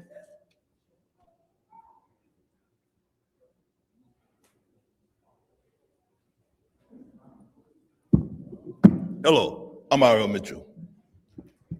For the record, over in Ward 7, Candace Mashak Ward, the lady spoke real good, what fixed them red roof, she fixed the entire Court Street Village all the way to up 2 apartments. And the people's in Mayfield, Fairfield Park, Central Park, that used to be Lovers Lane, with all them houses all cost almost $2 million a piece. And all the old people's getting old, they don't take care of the roof, they caving in, but it don't look like it. But some of them, I had a situation with them peoples last week in the neighborhood, Candace Mashak. I went to the dollar store, Dollar General, but I bought about $25 worth of stuff. But when I got to the counter, she said, "Can't you read, sir?" I had the money to pay for it. She said, it's plastic card day. And the people from Mayflower, the woman got upset with me because I want the money. He said, "Take your money back, sir." But the people's in Mayfield says, "I pay for it." And they were so angry with me for letting the lady do that. She said, "Hurry up, Mister, just go. And I want you to put that on for the record, but the people's they can take care of their own roof, make their grandbabies with their money, while the money making them cell phone pay for the roof. But the old woman, she paid for me. It's just like you can do for the dude on Richfield Road with the liquor license. I approve, get that man his license. Because the people from down south with their white lightning come up here and can make a killing with that white lightning stuff. So give it to them, because they know Flint, they're making a killing, all that marijuana money up in Flint. This ain't nothing but a money pot. Flint ain't nothing but a money talking about. Don't pay no attention to the other people's out happening all over in the country. People shooting each other, the kids. So that statement, what about the people's in Flint? That Rick Jones talking about we got to stop the killing, all that stuff. I like he can't put a plan on. Like the Muhammad Ali woman talking about she'll go to the houses and she knows exactly who shooting these up. All that junk going in their bedrooms and all with them little pop. They get them old pop pistols up in the most stupid cell phone, smart, talking about hello, Poto, and give me my package. They send them pop guns right on through them up. You stupid, smart people. Hey, stay tuned, New York. We're going to see how Flint solve this situation. Thank you. Next public speaker, Madam Clerk. The next speaker is Sarah Houston.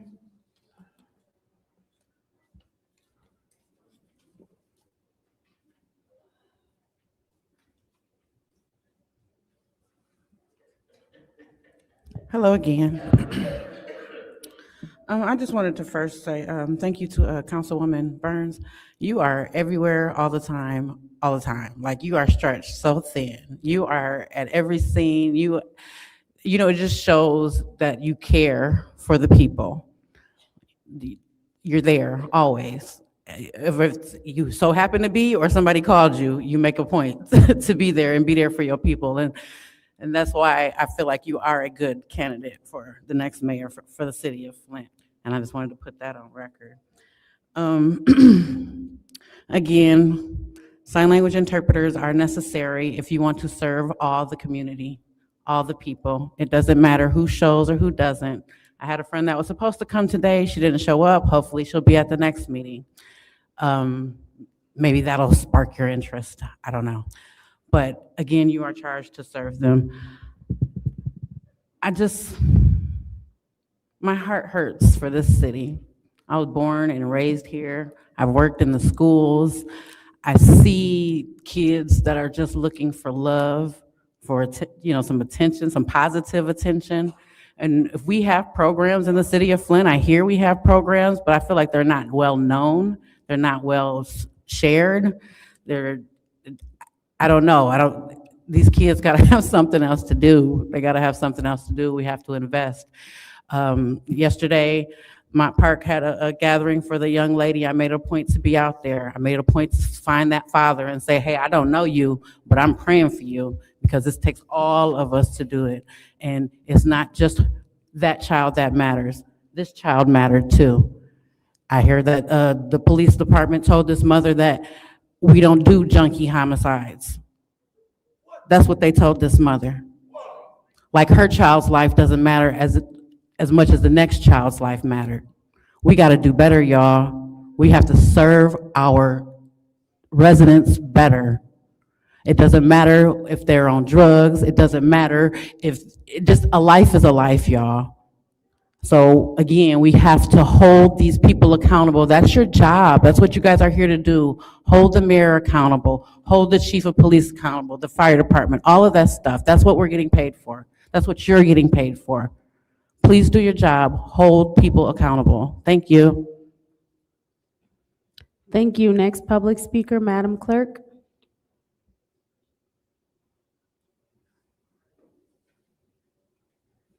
The next speaker is Christina Porter. I wrote this down because I wasn't sure I could say it, so bear with me.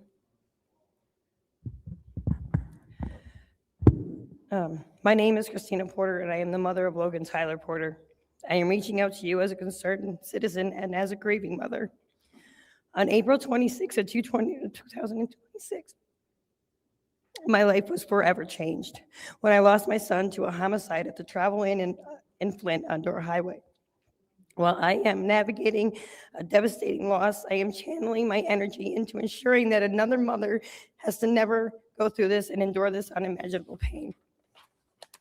The Travel Inn has been the site of repeated violence and criminal activity, posing a severe threat to the safety of our community.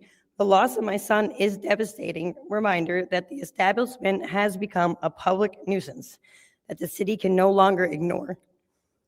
I am formally requesting that the Flint City Council take immediate steps to investigate and permanently shut down the Travel Inn.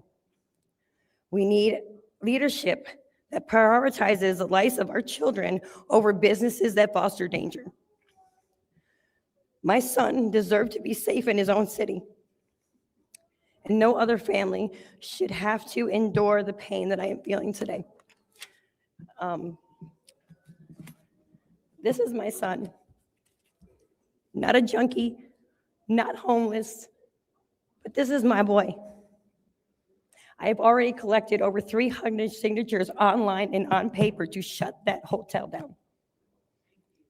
As I have heard, I have run into 5 other mothers who have lost children there in the last 2 years. What is going on? When they found someone OD'd at a hotel on Pearson Road, that was immediately shut down.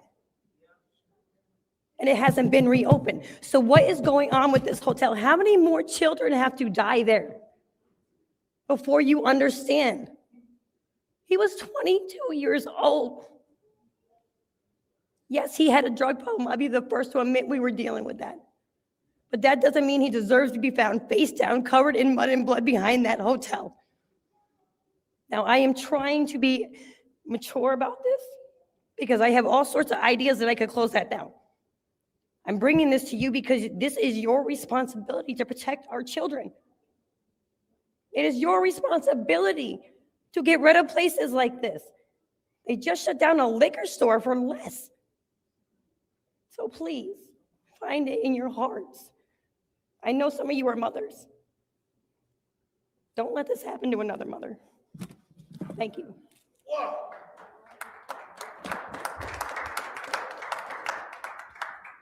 Thank you. Next public speaker, Madam Clerk. Next speaker is Keelan Copeney.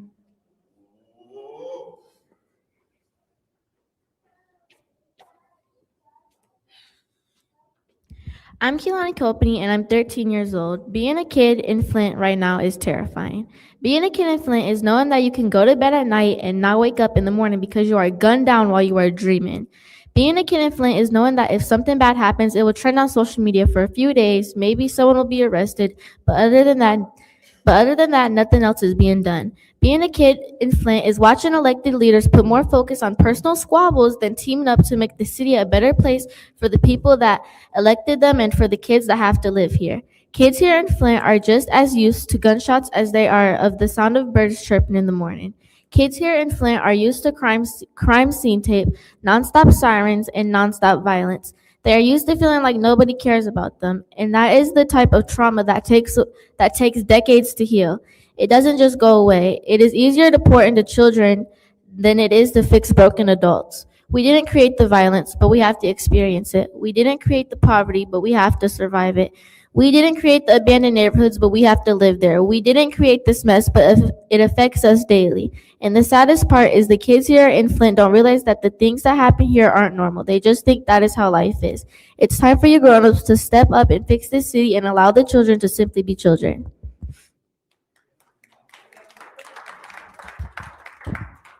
Thank you. Next public speaker, Madam Clerk. The next speaker is Mari Copeney.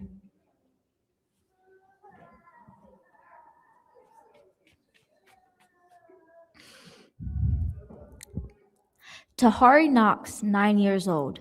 Tahari was murdered in a drive-by shooting while sleeping in her home last week. Tahari should be outside playing with her family right now. Instead, her family is getting ready for her funeral. This is what happens when our communities become war zones and local leadership fails to address the crime that is destroying our city block by block. How many more children have to die before everyone in leadership realizes that something is terribly wrong in our city? How many more children have to die before you stop fighting each other and actually work together to address the crime? How many more children have to die before you care? I am disappointed at the silence of so many in leadership when it comes to children dying in our community. And seriously, 109 hours to get a press conference about 2 children being shot is ridiculous, especially when we have another AI Flinty the Fox video bright and early Friday morning.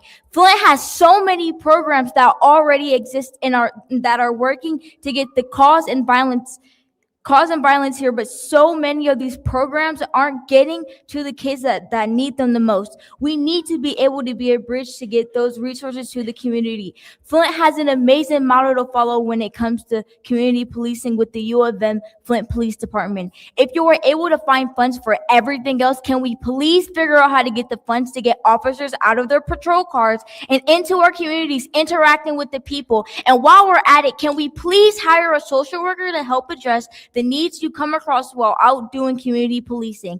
I also suggest someone to reach out to the Safe Streets initiative in the Sandtown neighborhood in Baltimore. They have been able to go over a year without a single murder in their community in what is known as one of the most violent communities in Baltimore. They have figured out how to address the violence head on, and whatever it is that they are doing, it is working.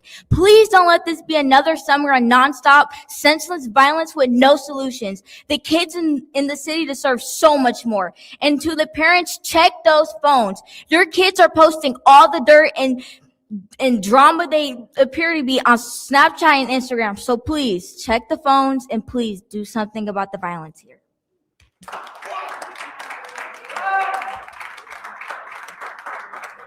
Thank you. Next public speaker, Madam Clerk. The next speaker is Darrell Brown.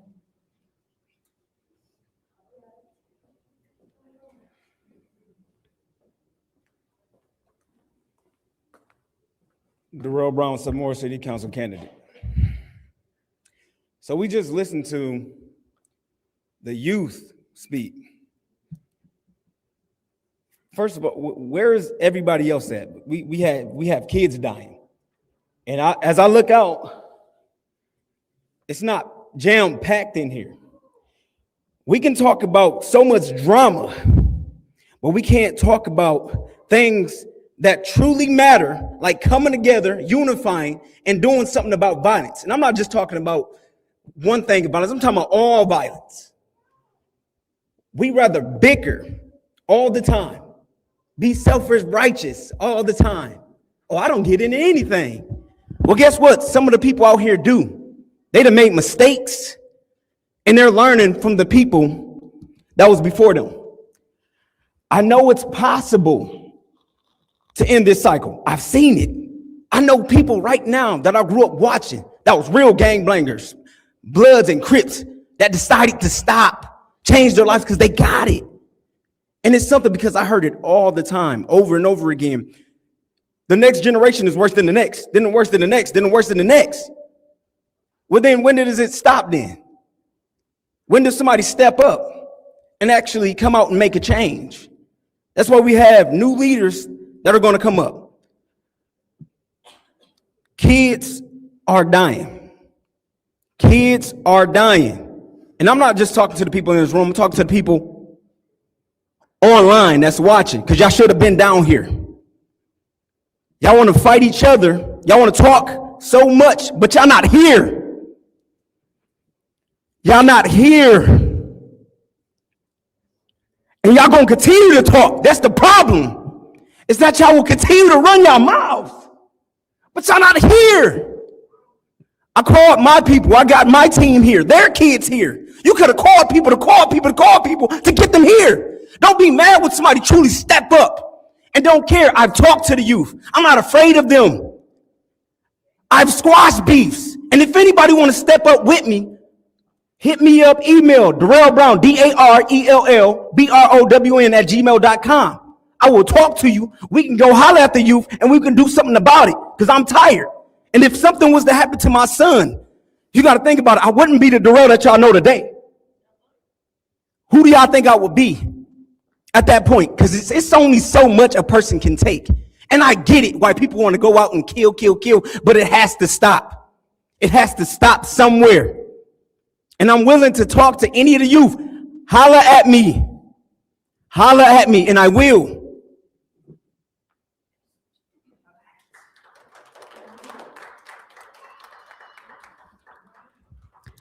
Thank you. Next public speaker, Madam Clerk.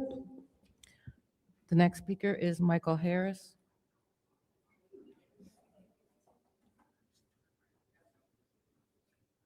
Good evening, Council. My name is Michael Harris, 1601 Woodsley, lifelong Flint resident. I want to send my prayers out to the Knox family, to all the loved ones who have lost people in this city. A little bit of history.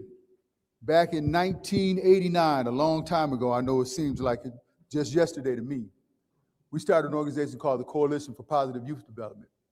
I was one of the founders of that organization. Just because we had the same issues that are going on today 40 years ago. This is nothing new for us, unfortunately. We know every summer what happens. So why aren't we putting our efforts towards that? Cities like Baltimore, the young lady Copenny talked about, have put in these programs. You can tell a lot about your city by what they fund, by what their priorities are, by where they put their money. If they're not putting their money into the youth, what are we doing? The city council has an opportunity to work with the administration. I know that's a bad sentence around here, to work on youth programs to save some of these babies. We were saved back in my day, if anybody's old enough to understand, we had MOT programs, MOT football, MOT after-school programs for girls and boys that kept us out of the streets. These are the things that have been proven to work. We got 40 years of history in this city. We act like this is brand new. We know what to do. Let's put the priorities towards it and use those priorities. Thank you. Thank you. Next public speaker, Madam Clerk. The next speaker is Roy Fields Jr.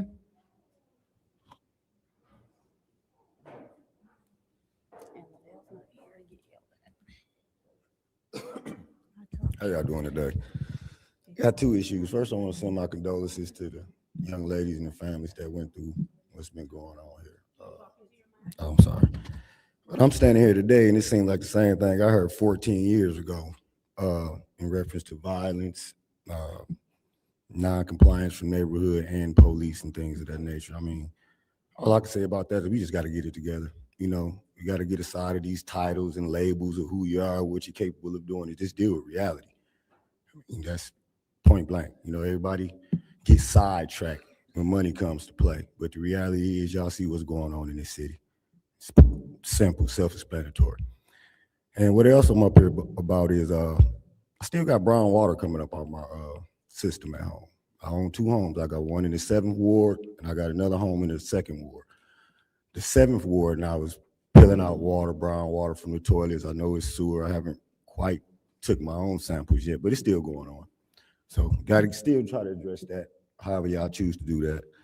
But what I'm really speaking on is this work. City still crumbling. A lot of things still going on that I'm seeing is just, and what my assumption is, it's just non-qualified people doing the work. I mean, I see a lot of these companies coming from Macomb County, Belleville, Detroit mainly, outsourced companies coming in, and I actually deal with quite a few of these companies. Telling y'all, they're sending y'all the bottom of the barrel. You know, you're getting 50% apprentices that's doing journeyman work, and they don't know what they're doing. They just did an electrical issue over on my neighborhood over on Montclair the other day. Some apprentices, I talked to them. As soon as they left, the power went out in that grid. It rained for 2 days, the water filled up, they couldn't even get down there. I stayed in a neighborhood full of elderly people, just about everyone. A lot of them can't afford to have those electric generators that pop on when their power go out. So a lot of them was displaced. Luckily, I was over there in the neighborhood and they know me for the work that I do, that I was able to assist quite a few of those people. And but my whole point is, like, city team, water department, I mean, I want to know what's going on at intake with this water. You know, the chlorophylls, the chlorine dioxide that's put in, that's doused in, that hopefully that's keeping us safe, but it's not, because I'm still seeing it. And I mean, we got to do better. That's all I got to say. I'm just curious to know what type of plans do you guys have in place for this water for the next coming years? What other plans do you guys have in place for these unskilled workers that's unfortunately trying to rebuild our city, but they don't have the skills to do so? Thank you. Next public speaker, Madam Clerk. The next speaker is Sonny Moore.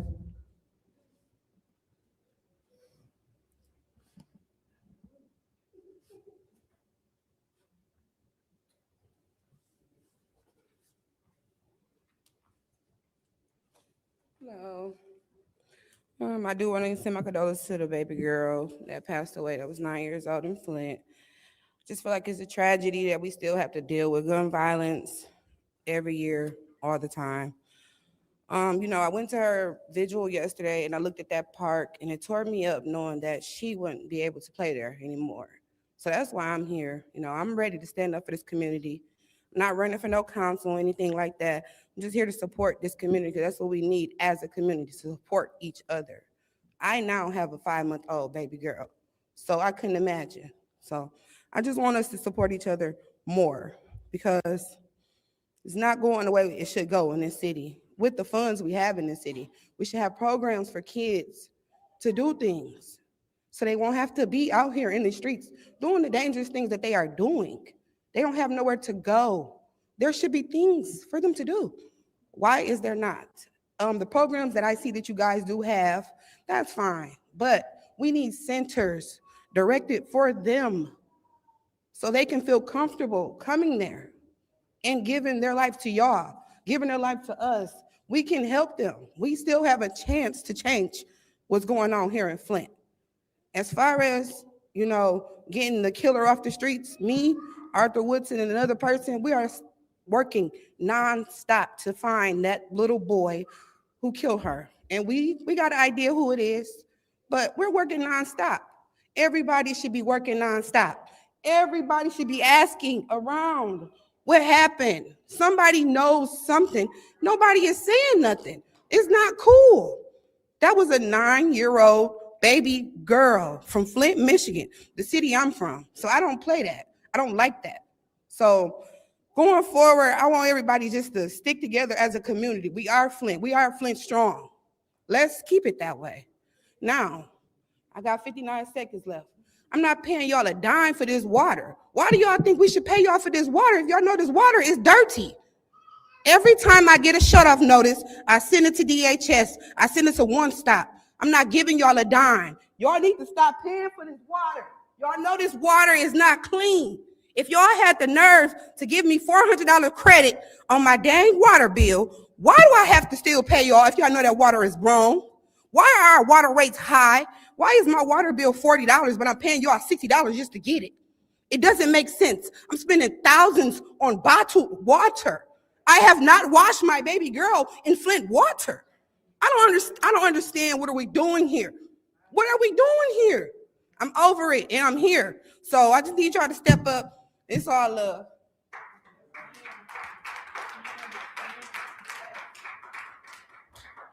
Thank you. Next public speaker, Madam Clerk. The final speaker for this meeting is Paradise Williams.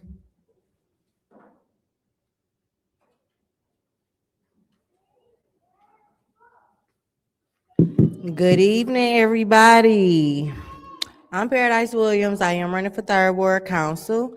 I do feel like it is important for us to tackle a lot of things that's going on. Me outside of the council, I'm not on the council yet, but I am in the neighborhoods. I am a part of the community. I do a lot in the community, and I'm hands-on with the people in the community, and the kids is my number one thing to deal with. Like, it's sad. It's beyond where it should be. Like, we should have been having things together to where we should be able to get the kids together. So one of my things I feel we should be able to do is come with organizations, mentors. The leaders need to come into the community more and meet with the neighbors, meet with the kids, and everybody needs to be on the same page. Like, all the bickering, the division, it got to stop. That's all I got to say. I really wasn't coming up here, but seeing how everybody else said something, I just felt like I needed to, and that's it. Have a great day. Thank you. You said that was the final public speaker, correct, Madam Clerk? Yes, that's correct. All right. It is now time for council response. Council members may respond once to all public speakers only after all public speakers have spoken. An individual council member's response shall be limited to 2 minutes. Is there anyone who wishes to speak during council response? Madam Chair. Councilwoman in the 6th Ward. Thank you. I want to thank floor. all the speakers, and especially Mari and your little sister, because you give a different perspective, because you see your friends and youth who are dying, who should be waking up. They go to bed at night, and some of them, their bed turns into a coffin.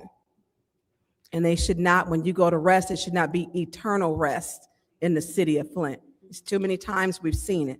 Mr. Harris, 2020, I wasn't even elected, wasn't even thinking about really running at all. And I had said and asked, because of gun violence, we need a comprehensive public safety plan with a specialized Flint gang task force, because the brutality and the lawlessness and the violence, these kids were poisoned by lead.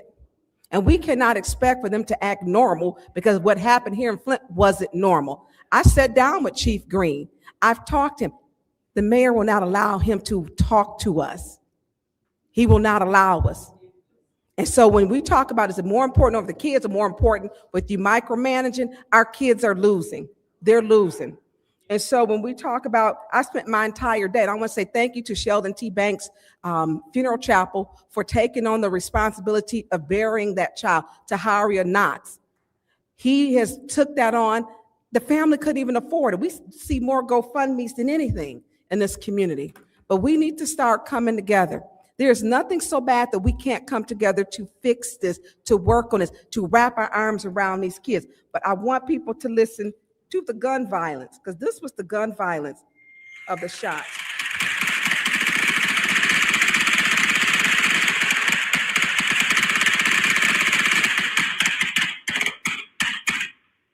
We know that a 9-year-old will never. That's what killed that child and took her life.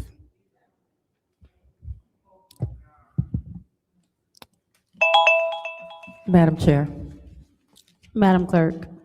I do apologize. I did have one additional public comment, and I would like to add that to the for the record. Okay. Okay. So pursuant to the Michigan Persons with Disabilities Civil Rights Act, I do have one public comment from Mr. Charles Blackwell, and it reads as follows. Good evening. Councilman Leon L. Alamin served time in prison for being a cocaine dealer.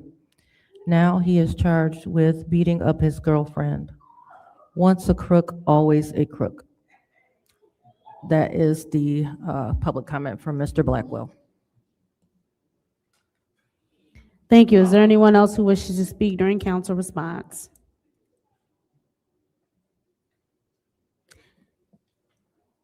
Seeing as how there's no one else who wishes to speak during council response, what is the pleasure of the, okay. Councilwoman in the 3rd Ward. Good afternoon, everyone. Thanks for everyone who's came out. Again, I'm not with gun violence. I hate when young people are losing their life. For Logan Porter, and then is 22, and then the 9-year-old. I didn't lose a child through gun violence, but I did lose a child, so I know how your heart feels. But I'll be praying for our city. I'll be praying that we can do something. I'm also a bus driver, so I see children daily, and we try to, reach our young people. But we'll all be praying for our city, and we'll be praying for your family. Thank you. Is there anyone else who wishes to speak during council response? Seeing as how there's no one else, I will actually go ahead and take some time, because I do want to apologize for not acknowledging Logan. And the hotel that you are talking about has been a long-standing problem in the 7th Ward. And we've had issues and complaints after complaints. And so what I will do is get with the chief of police and see how we go ahead and get that situation rectified, because you are not, as you stated, the only one, and there have been issues upon issues, and police are called to that location often. And so that is a nuisance property. There have been other unfortunate losses of life at that hotel as well. I do want to also once again acknowledge the fact that Mari is working with, she did submit a plan for youth activities, and she did submit a plan for a 3rd space, and they did ask for money to be added in the budget to make sure that we are creating spaces for those youth. And I did tell Mari that we will make sure that we do have some funding in the budget, and that she is currently leading our youth council. And so we will make sure that that is supported as it needs to be supported. And I do want to, because we need to make sure when we're talking about community violence and the work that's being done, Percy Glover has also asked repeatedly for support and funding, and he's gone to foundations and he's come to members of the council to ask for funding to help address community violence and the gangs and the youth, and us to give him some sort of support in the intervention that he works on every single day. That is also another item that I think that we should have addressed in our budget. There are creative ways for us to do this. That is my time. What is the pleasure of the body for the consent agenda? Madam Chair, Councilwoman Priestley. make a motion to approve the consent agenda. There's a motion to approve the consent agenda. Is there support? Moved and properly supported by the councilman in the 1st Ward. Are there separations? Madam Chair, Councilwoman in the 4th Ward. ordinance 250414.1-T. That's on page 5. I'm sorry, you said page 5, and you said, 250414.1-T, Code Amendment, Ordinance Chapter 35, Personnel, Article 5. got it, for the holidays for the staff that works at the city. Got it. We're separating that for you, Councilwoman Priestley. Are there more separations? Councilwoman in the 6th Ward. 89.1. Hold on one second. I need to find it. Okay. 260145.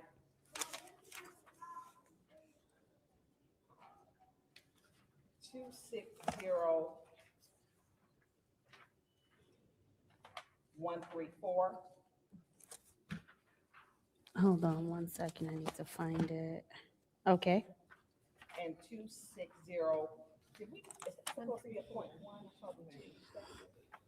Is what supposed to be point 1? Fire protection, I think we- No, they reintroduced it They reintroduced, okay, never mind. That's it. because they took out language. Are there any more separations? Seeing as how there are no more separations, the council agenda will include all minutes and other communications, petitions and communications. Will also include Resolution 260143, which is the Deer Credit Incorporated Purchase Wheel Loader, 260144, which is the change order number 1 for DHT Transport, 260148, which is a grant acceptance for the city clerk's office early voting wage reimbursement, 260149, grant acceptance Flint Police Department Foundation, 260151, which is the setting of public hearing for vacation of 0.07 acre section of Brush Alley, and 260142, which is the liquor license request for Casa Amigos on Richfield Road in Ward 3. Roll call, Madam. Oh, wait, and then 260150, which is the Code Amendment Ordinance, Chapter 19, Fire Protection. Roll call, Madam Clerk. Mr. Alamin? Dr. Lewis is not in. Ms. Johnson? Yes. Ms. Priestley? Yes. Ms. Winfrey Carter? Yes. Ms. Burns? Yes. Ms. Mashat? Yes. Mr. Pfeiffer is not in. Mr. Jarrett? Yes. The vote is 7 yes, 0 no. The vote is 7 yes, 0 no. Moving on to our first separated item of the evening, which is Resolution 260089.1, which is the amended acceptance Genesee County Senior Millage Fund, Eric May Senior and Community Service Center, amend fiscal year 2026 budget. What is the pleasure of the body? Madam Chair, Councilwoman in the 4th Ward. motion to approve. There's a motion to approve. Is there support? I will go ahead and support that. Is there any discussion in the first round of discussion? Madam Chair, Councilwoman in the 6th Ward, you have the floor. is there anyone who can answer questions from the administration? Is there anyone who would like to join us to answer questions regarding this? There's no one available? All right, you are on your time. Well, here we have $280,000 for the administration. And it's not just, as we've talked last week, how do we fund it? Where's it coming from? We just got the response that the ARPA funds that are supposed to be tracked are general funds and can be spent according to finance in our charter, according to the state of Michigan, and they can do what they want to do. And so when we ask about a budget, we have not gotten it. We have not gotten the answers. We keep asking. They leave the podium when we ask questions or the lectern, they walk away. So if we're even saying it, we know that it costs more than $54,000 to run the facility. There's programming, there's food, there's activities, there's salaries, there's fringe benefits. And when we ask, how are we paying for this? And we've asked for months and months, we're not getting an answer. We're just not. And so it's a fair question to say, tell us about the budget. How are we getting this? We just learned again that legal opinion goes back to, it is the ARPA funds, it's into the general funds, and funds are being spent without council approval. Despite the fact that resolution states all ARPA funds should be approved. But the caveat to it is, once it was put into the general funds, it no longer became ARPA funds. And this play on, I don't know what it is. When we're asking for a budget, give us the budget. Let us know. We're not saying disenfranchise the seniors. Just tell us where it's going. When we're finding out that the director saying she had to spend money out of her pocket to pay people, well, who authorized for that person to be paid? It's a reason for it to come to council. It's a reason why it's a check and balance. It's a problem when council is consistently and repeatedly being circumvented with the $25,000 or the $75,000 to where it doesn't even come. That's not how our government is set up here. It's not set up that way. But we have to start holding them accountable. And here it goes again. Why? I don't even know why we got the legal opinion, because then it turned around like it was back to a circle. And it was just, let me give you a legal opinion, but here it is. It is still general funds. We have not approved funds that are being spent. We have not. And to be able to continuously just spend with no check and balance is a problem. It's a problem. I'm gonna let my colleagues, but at this time, until they want to answer questions truthfully, because we don't have them. The director was supposed to get $80,500, then it was $65,000, then it was $60,800. Which one is it? Which one is it? And it's not just accepting funds. It's more than that. How will those funds be used once we accept them? If we are told we owe people because people were paid out of their own pocketbooks. It's not how you run government. I yield the floor. Thank you. Is there anyone else in the first round of discussion? Madam Chair. Councilwoman Priestley. So a couple of weeks ago, we held a budget hearing of which we received all the information needed as to where and how much for each line item is coming for the senior center. And apparently some people didn't request for information. Please pause her time. What is your request? Does the person in the fourth ward realize last week we just received information just before council? So that was not a couple weeks ago. That was just last Wednesday, 5 days ago. So that's not true. You're lying. Councilwoman Burns, that's improper. Continue, Councilwoman Priestley. Not only was that improper. it was Councilwoman incorrect. Priestley, stay focused. So we discussed the Maze Center as part of the budget hearings. Where was the funding coming from? What is it for? What's in there? What do they need to operate? All of that was discussed during budget hearings. It's the council members' responsibility to either attend the budget hearings or at least watch the videos so that they know Request for what was information. discussed. Please pause the time. What is your request? You don't know, first of all, Rule 43.21, you don't know. Councilwoman Burns, that Yes. isn't proper. You want a point of order, not a point of Request for information. information. Thank you. No, it's a point of order, Rule No, 43.21. but I'm saying you said request for information when what you want is a point of order. Thank you. Thank you for the correction. I appreciate that. Are you asking for a point of order? Point of order. Go ahead, you have the floor. Thank you. Rule 43.21, she cannot speak to our motives. She don't know if we watched it because we just got that information 5 days ago. She don't know that. Thank you, Councilwoman Burns. Councilwoman Priestley? As I said, and that had nothing to do with motives, is that the videos were not watched because it was discussed quite extensively so that we understood where the funding was coming from for the Mays Center. Since I understand that, I will continue to vote yes for the senior millage to support seniors like myself and others who utilize that center. I do not utilize that center, but that isn't because I don't want to. There are lots of programs there, and I don't understand why someone would turn down $54,000. Thank you. Thank you. Is there anyone else in the first round of discussion? Madam Chair, Councilman in the first ward, you have the floor. I'm in full support of this resolution, which has been repeatedly revised, looked at, scrutinized, changes have been made, administration have come and addressed all concerns and so forth. I think respectfully, it's time to really support our seniors and let them continue to do the great programming and things that's taking place over there and not make this so political. We done been through this resolution at least 4 or 5 times, and all the questions and concerns that everyone had has been answered. So I'm in definitely full support of this, and I hope my colleagues will support it as well for our seniors can move forward with the great programming and things that's taking place there. And I yield my time. Thank you. Is there anyone else in the first round of discussion? Anyone in the second round of discussion?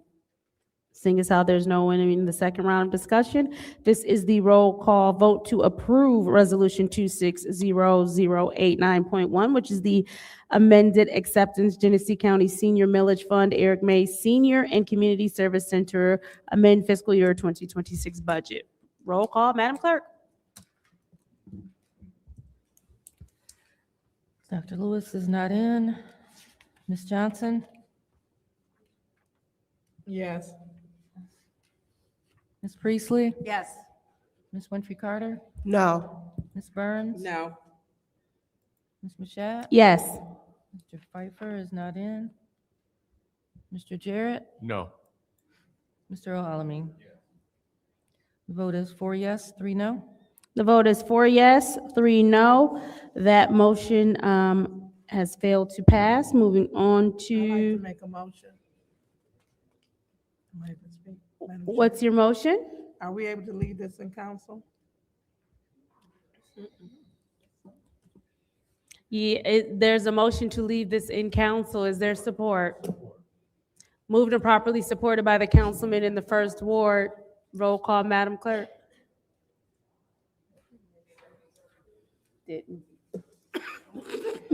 Ms. Johnson? Yes. Ms. Priestley? Yes. Ms. Winfrey Carter? No. Ms. Burns? No. Ms. Mashat? Yes.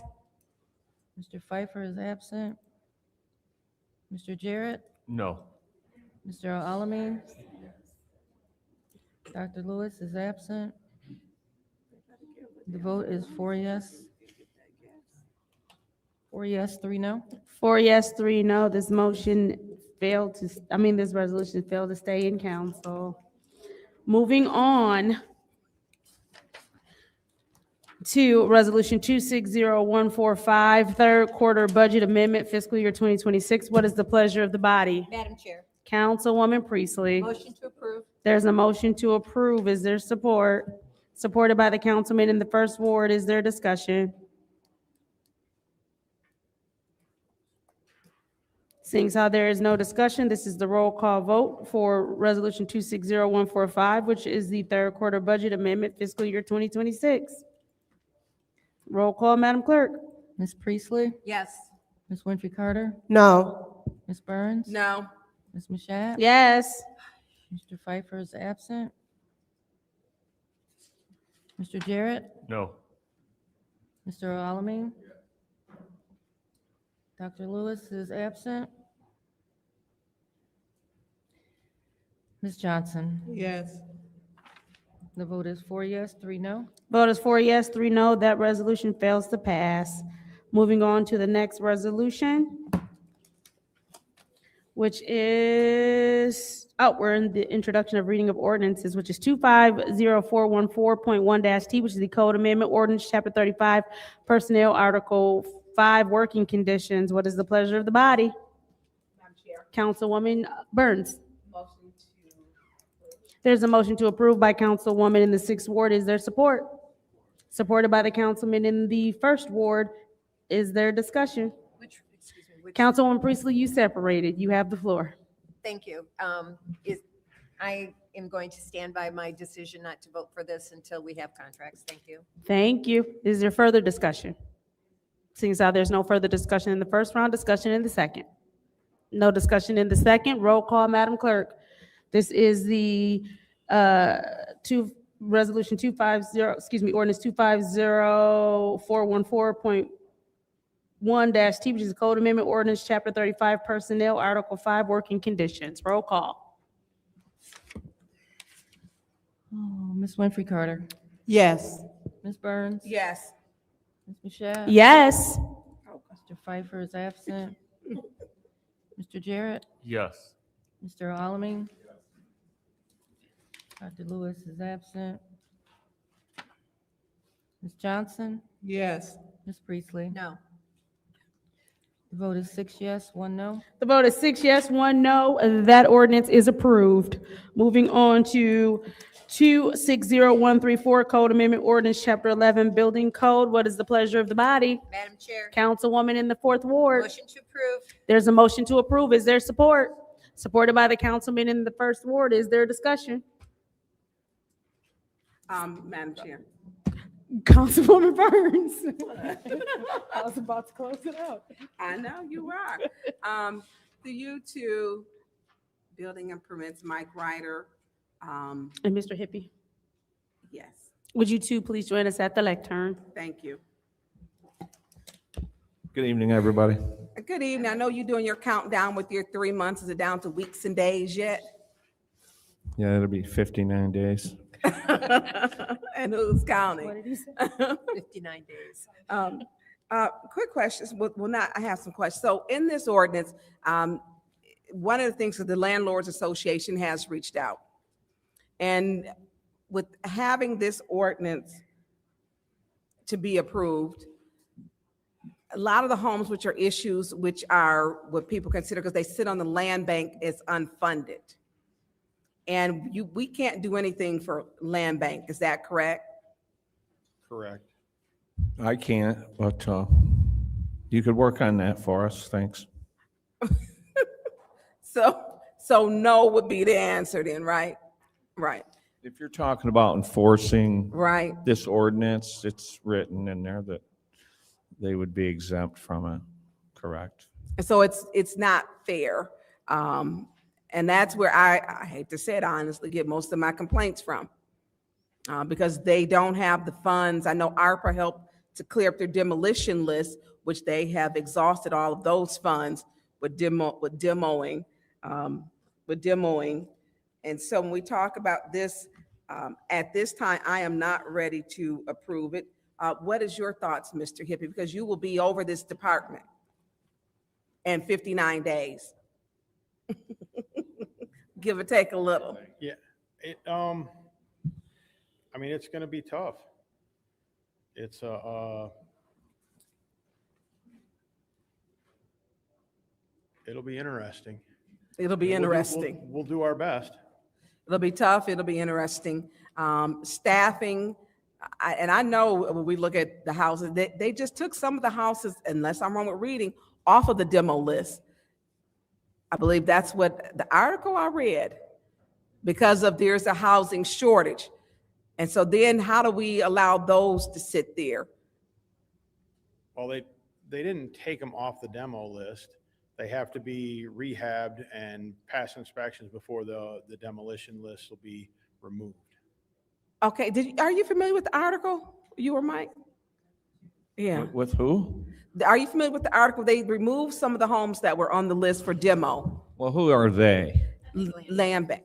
Well, they No, can't. go ahead, you can Listen, chime in. the land bank, they may have their own list. But our office have the people that actually go out into the homes. We do the, the initial investigation of the home. If it meets the criteria to Right. be put on demo, it's on that list. The only way to get off that list, like Jack just said, is to rehabilitate it properly with Right.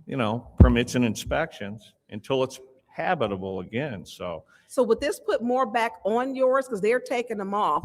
I guess there are people who are looking to buy these homes that are on the demo list. And then, so how do they come back to the demo list? I know you get them. It could be for electrical, plumbing, heating. It could be for not having water or any of which I know what your list is. So if they're taking theirs off, does that affect you or no? no. No, they just have more stock available to sell. When anybody can buy any house. Right. There's no ordinance against that anymore. There used to be. And so it doesn't matter the condition of that home, you can fix it. Anybody can fix it. What is the time that they're allowed to fix it? If somebody's working on a home, a permit, if you pull a building permit or electrical or plumbing, and I don't hear from you and there's nothing done for 6 months, it expires. Okay, that permit does. Now, if you're working on that home, So they expire in 6 months. they will expire if you've abandoned the job. Okay, but if you see some progress, then. No, you're fine. No, that's fine. I like the dialogue. Yeah. If there's progress, if, you've got your plumbing, building, mechanical, electrical permits all active, and in that 6 months, I see some inspections being done where, there's progression being made, those permits won't expire. We can extend them out, so forth. How many people do you have to go do that? You're losing Mike. Mike is like a fossil around here. Right, I can't get around like I did. See, so I got to move away. I got to let the young guys take over here. That's what you're supposed to do. So we've got myself, 2 building inspectors, 3 rental inspectors, 2 electrical inspectors. That's the plumbing time. and mechanical is, She said, wrap up, please. Thank you. 2. Okay, well, really quickly, Councilwoman in the 5th Ward has asked for the floor. Please start her time. You can continue. So our plumbing and mechanical is done through a third party which is McKenna. But I mean, we get after it every day. I mean, we do hundreds and hundreds of inspections a week. So I have a question. And I know this ordinance is basically for those abandoned properties of basically people who own properties and they live out of town and they're not coming back to maintain their properties. How are we going about inspecting those properties?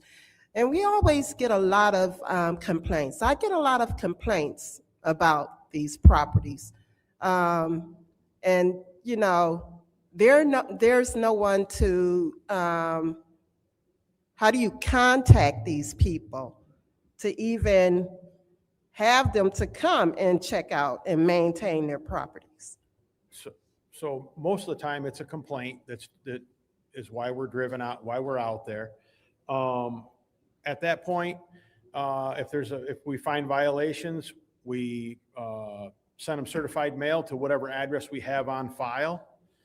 A lot of times, most of the time, we get them back. They don't. It's not a good address. If there's a good phone number, and we do our due diligence to go through. We use multiple ways to find phone numbers to get a good phone number to get a hold of somebody. Every time we get a new permit application, we don't allow them to submit it unless we've got a good phone number. And even then, it's still hard. Yeah. Yeah, because we do have a lot of properties in the city. They are privately owned properties, abandoned properties that are privately owned. And we got to come up with a system to, you know, to reach out to these people and let them know you got to, you know, take care of your property. I And- agree with you 100%. You know, this is really getting bad, and I do understand this ordinance.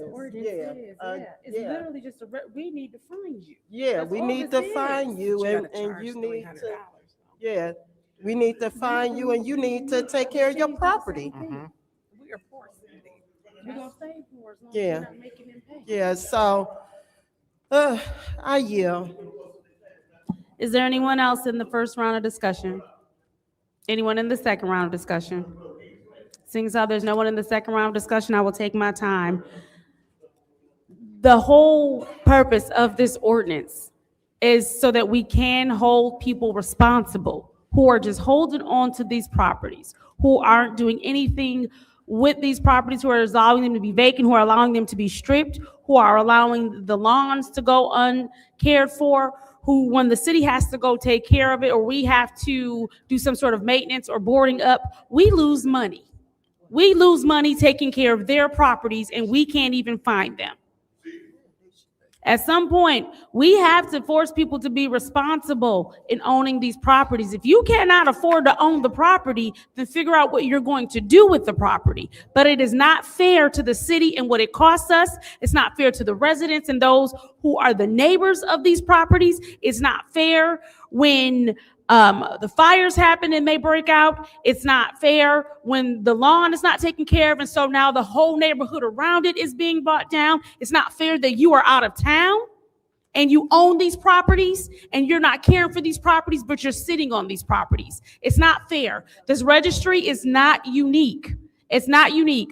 Other municipalities in the state of Michigan are doing this exact same thing, have been doing this exact same thing. And what they have noticed is that there have been less abandoned properties. There have been less structures that are not cared for because they know that they have to register and there is a fine if that city cannot fine you. They are aware of that. There have been carve-outs for snowbirds in this ordinance. There are carve-outs for if you are selling your property, if you have someone staying and maintaining your property. We have thought about the necessary steps that need to take place. But the bottom line is we cannot keep allowing private homeowners to continue saying, well, look at the land bank. Like, okay, but you have a responsibility as a property owner that is completely separate from the land bank. That would be like me saying, well, my council members, my council colleagues don't show up for work, so why should I have to? That's neither here nor there for me and my responsibility. I have a responsibility to be here because I said I wanted this job. They have a responsibility to take care of that property, to register that property and make sure that we can find them because they wanted that property. Those are two separate issues. I do agree that the land bank and their properties need to be worked on. You will not catch an argument from me there. But I think this is the beginning of us being able to address that as well. But we have to do something. To sit and do nothing is grossly irresponsible, and it's a detriment to our city. Roll call, Madam Clerk.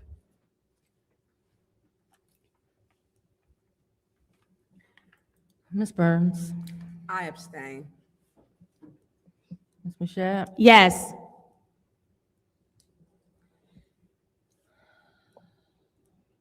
Mr. Jarrett, Yes. Mr. Alamin, Ms. Johnson, Yes. Ms. Priestley, Yes. Ms. Winfrey Carter. Yes. The vote is 6 yes, 0 no, 1 abstention. The vote is 6 yes, 0 no, 1 abstention. That ordinance passes. I think that was the final ordinance thank you both. Thank you. That was the final ordinance for the evening, so I believe what is the pleasure of the body? Madam Chair. Councilwoman Priestley. I just want our council members to know, because it hasn't been posted yet, that there will be a special meeting on Wednesday. Councilwoman Priestley, are you asking for your 2 minutes? Yes, I am, sorry. Go ahead, you have them. That there will be a special meeting on Tuesday for budget discussion where we can, and all of the department heads are supposed to be present to answer any discussions. So I just wanted you to put that. What is your request? Yep. Through you to the speaker, are you saying Tuesday? Wednesday, Okay, Wednesday. this week. Thank you. And next Monday will be a budget adoption meeting. Madam Chair. And I want to put it on record that I will not be attending the meeting on Wednesday. I think you guys, when you decide to have meetings, you need to find out who's available to be at the meetings. You know, you just can't plan my schedule for me. So I will not be there. Thank you, Councilwoman in the 5th Ward. Councilwoman Priestley, did you want to continue? No, that was all I had. Okay. Is there anyone else who wants to take advantage of their 2 minutes? What is the pleasure of the body? Motion to adjourn. There's a motion to adjourn. Is there support? Moved and properly supported by the councilman in the 1st Ward. Roll call, Madam Clerk. Yeah, my schedule for me. She could have had to be a call I asked. Ms. Mashat? Yes. Mr. Jarrett? Mr. Alamin? Ms. Johnson? Yes. Ms. Priestley? Yes. Ms. Winfrey Carter? Yes. Ms. Burns? Yes. The vote is 7 yes, 0 no. The vote is 7 yes, 0 no. The time is now 7:11 p.m. on Monday, May 11th. I hereby adjourn this Flint City Council meeting.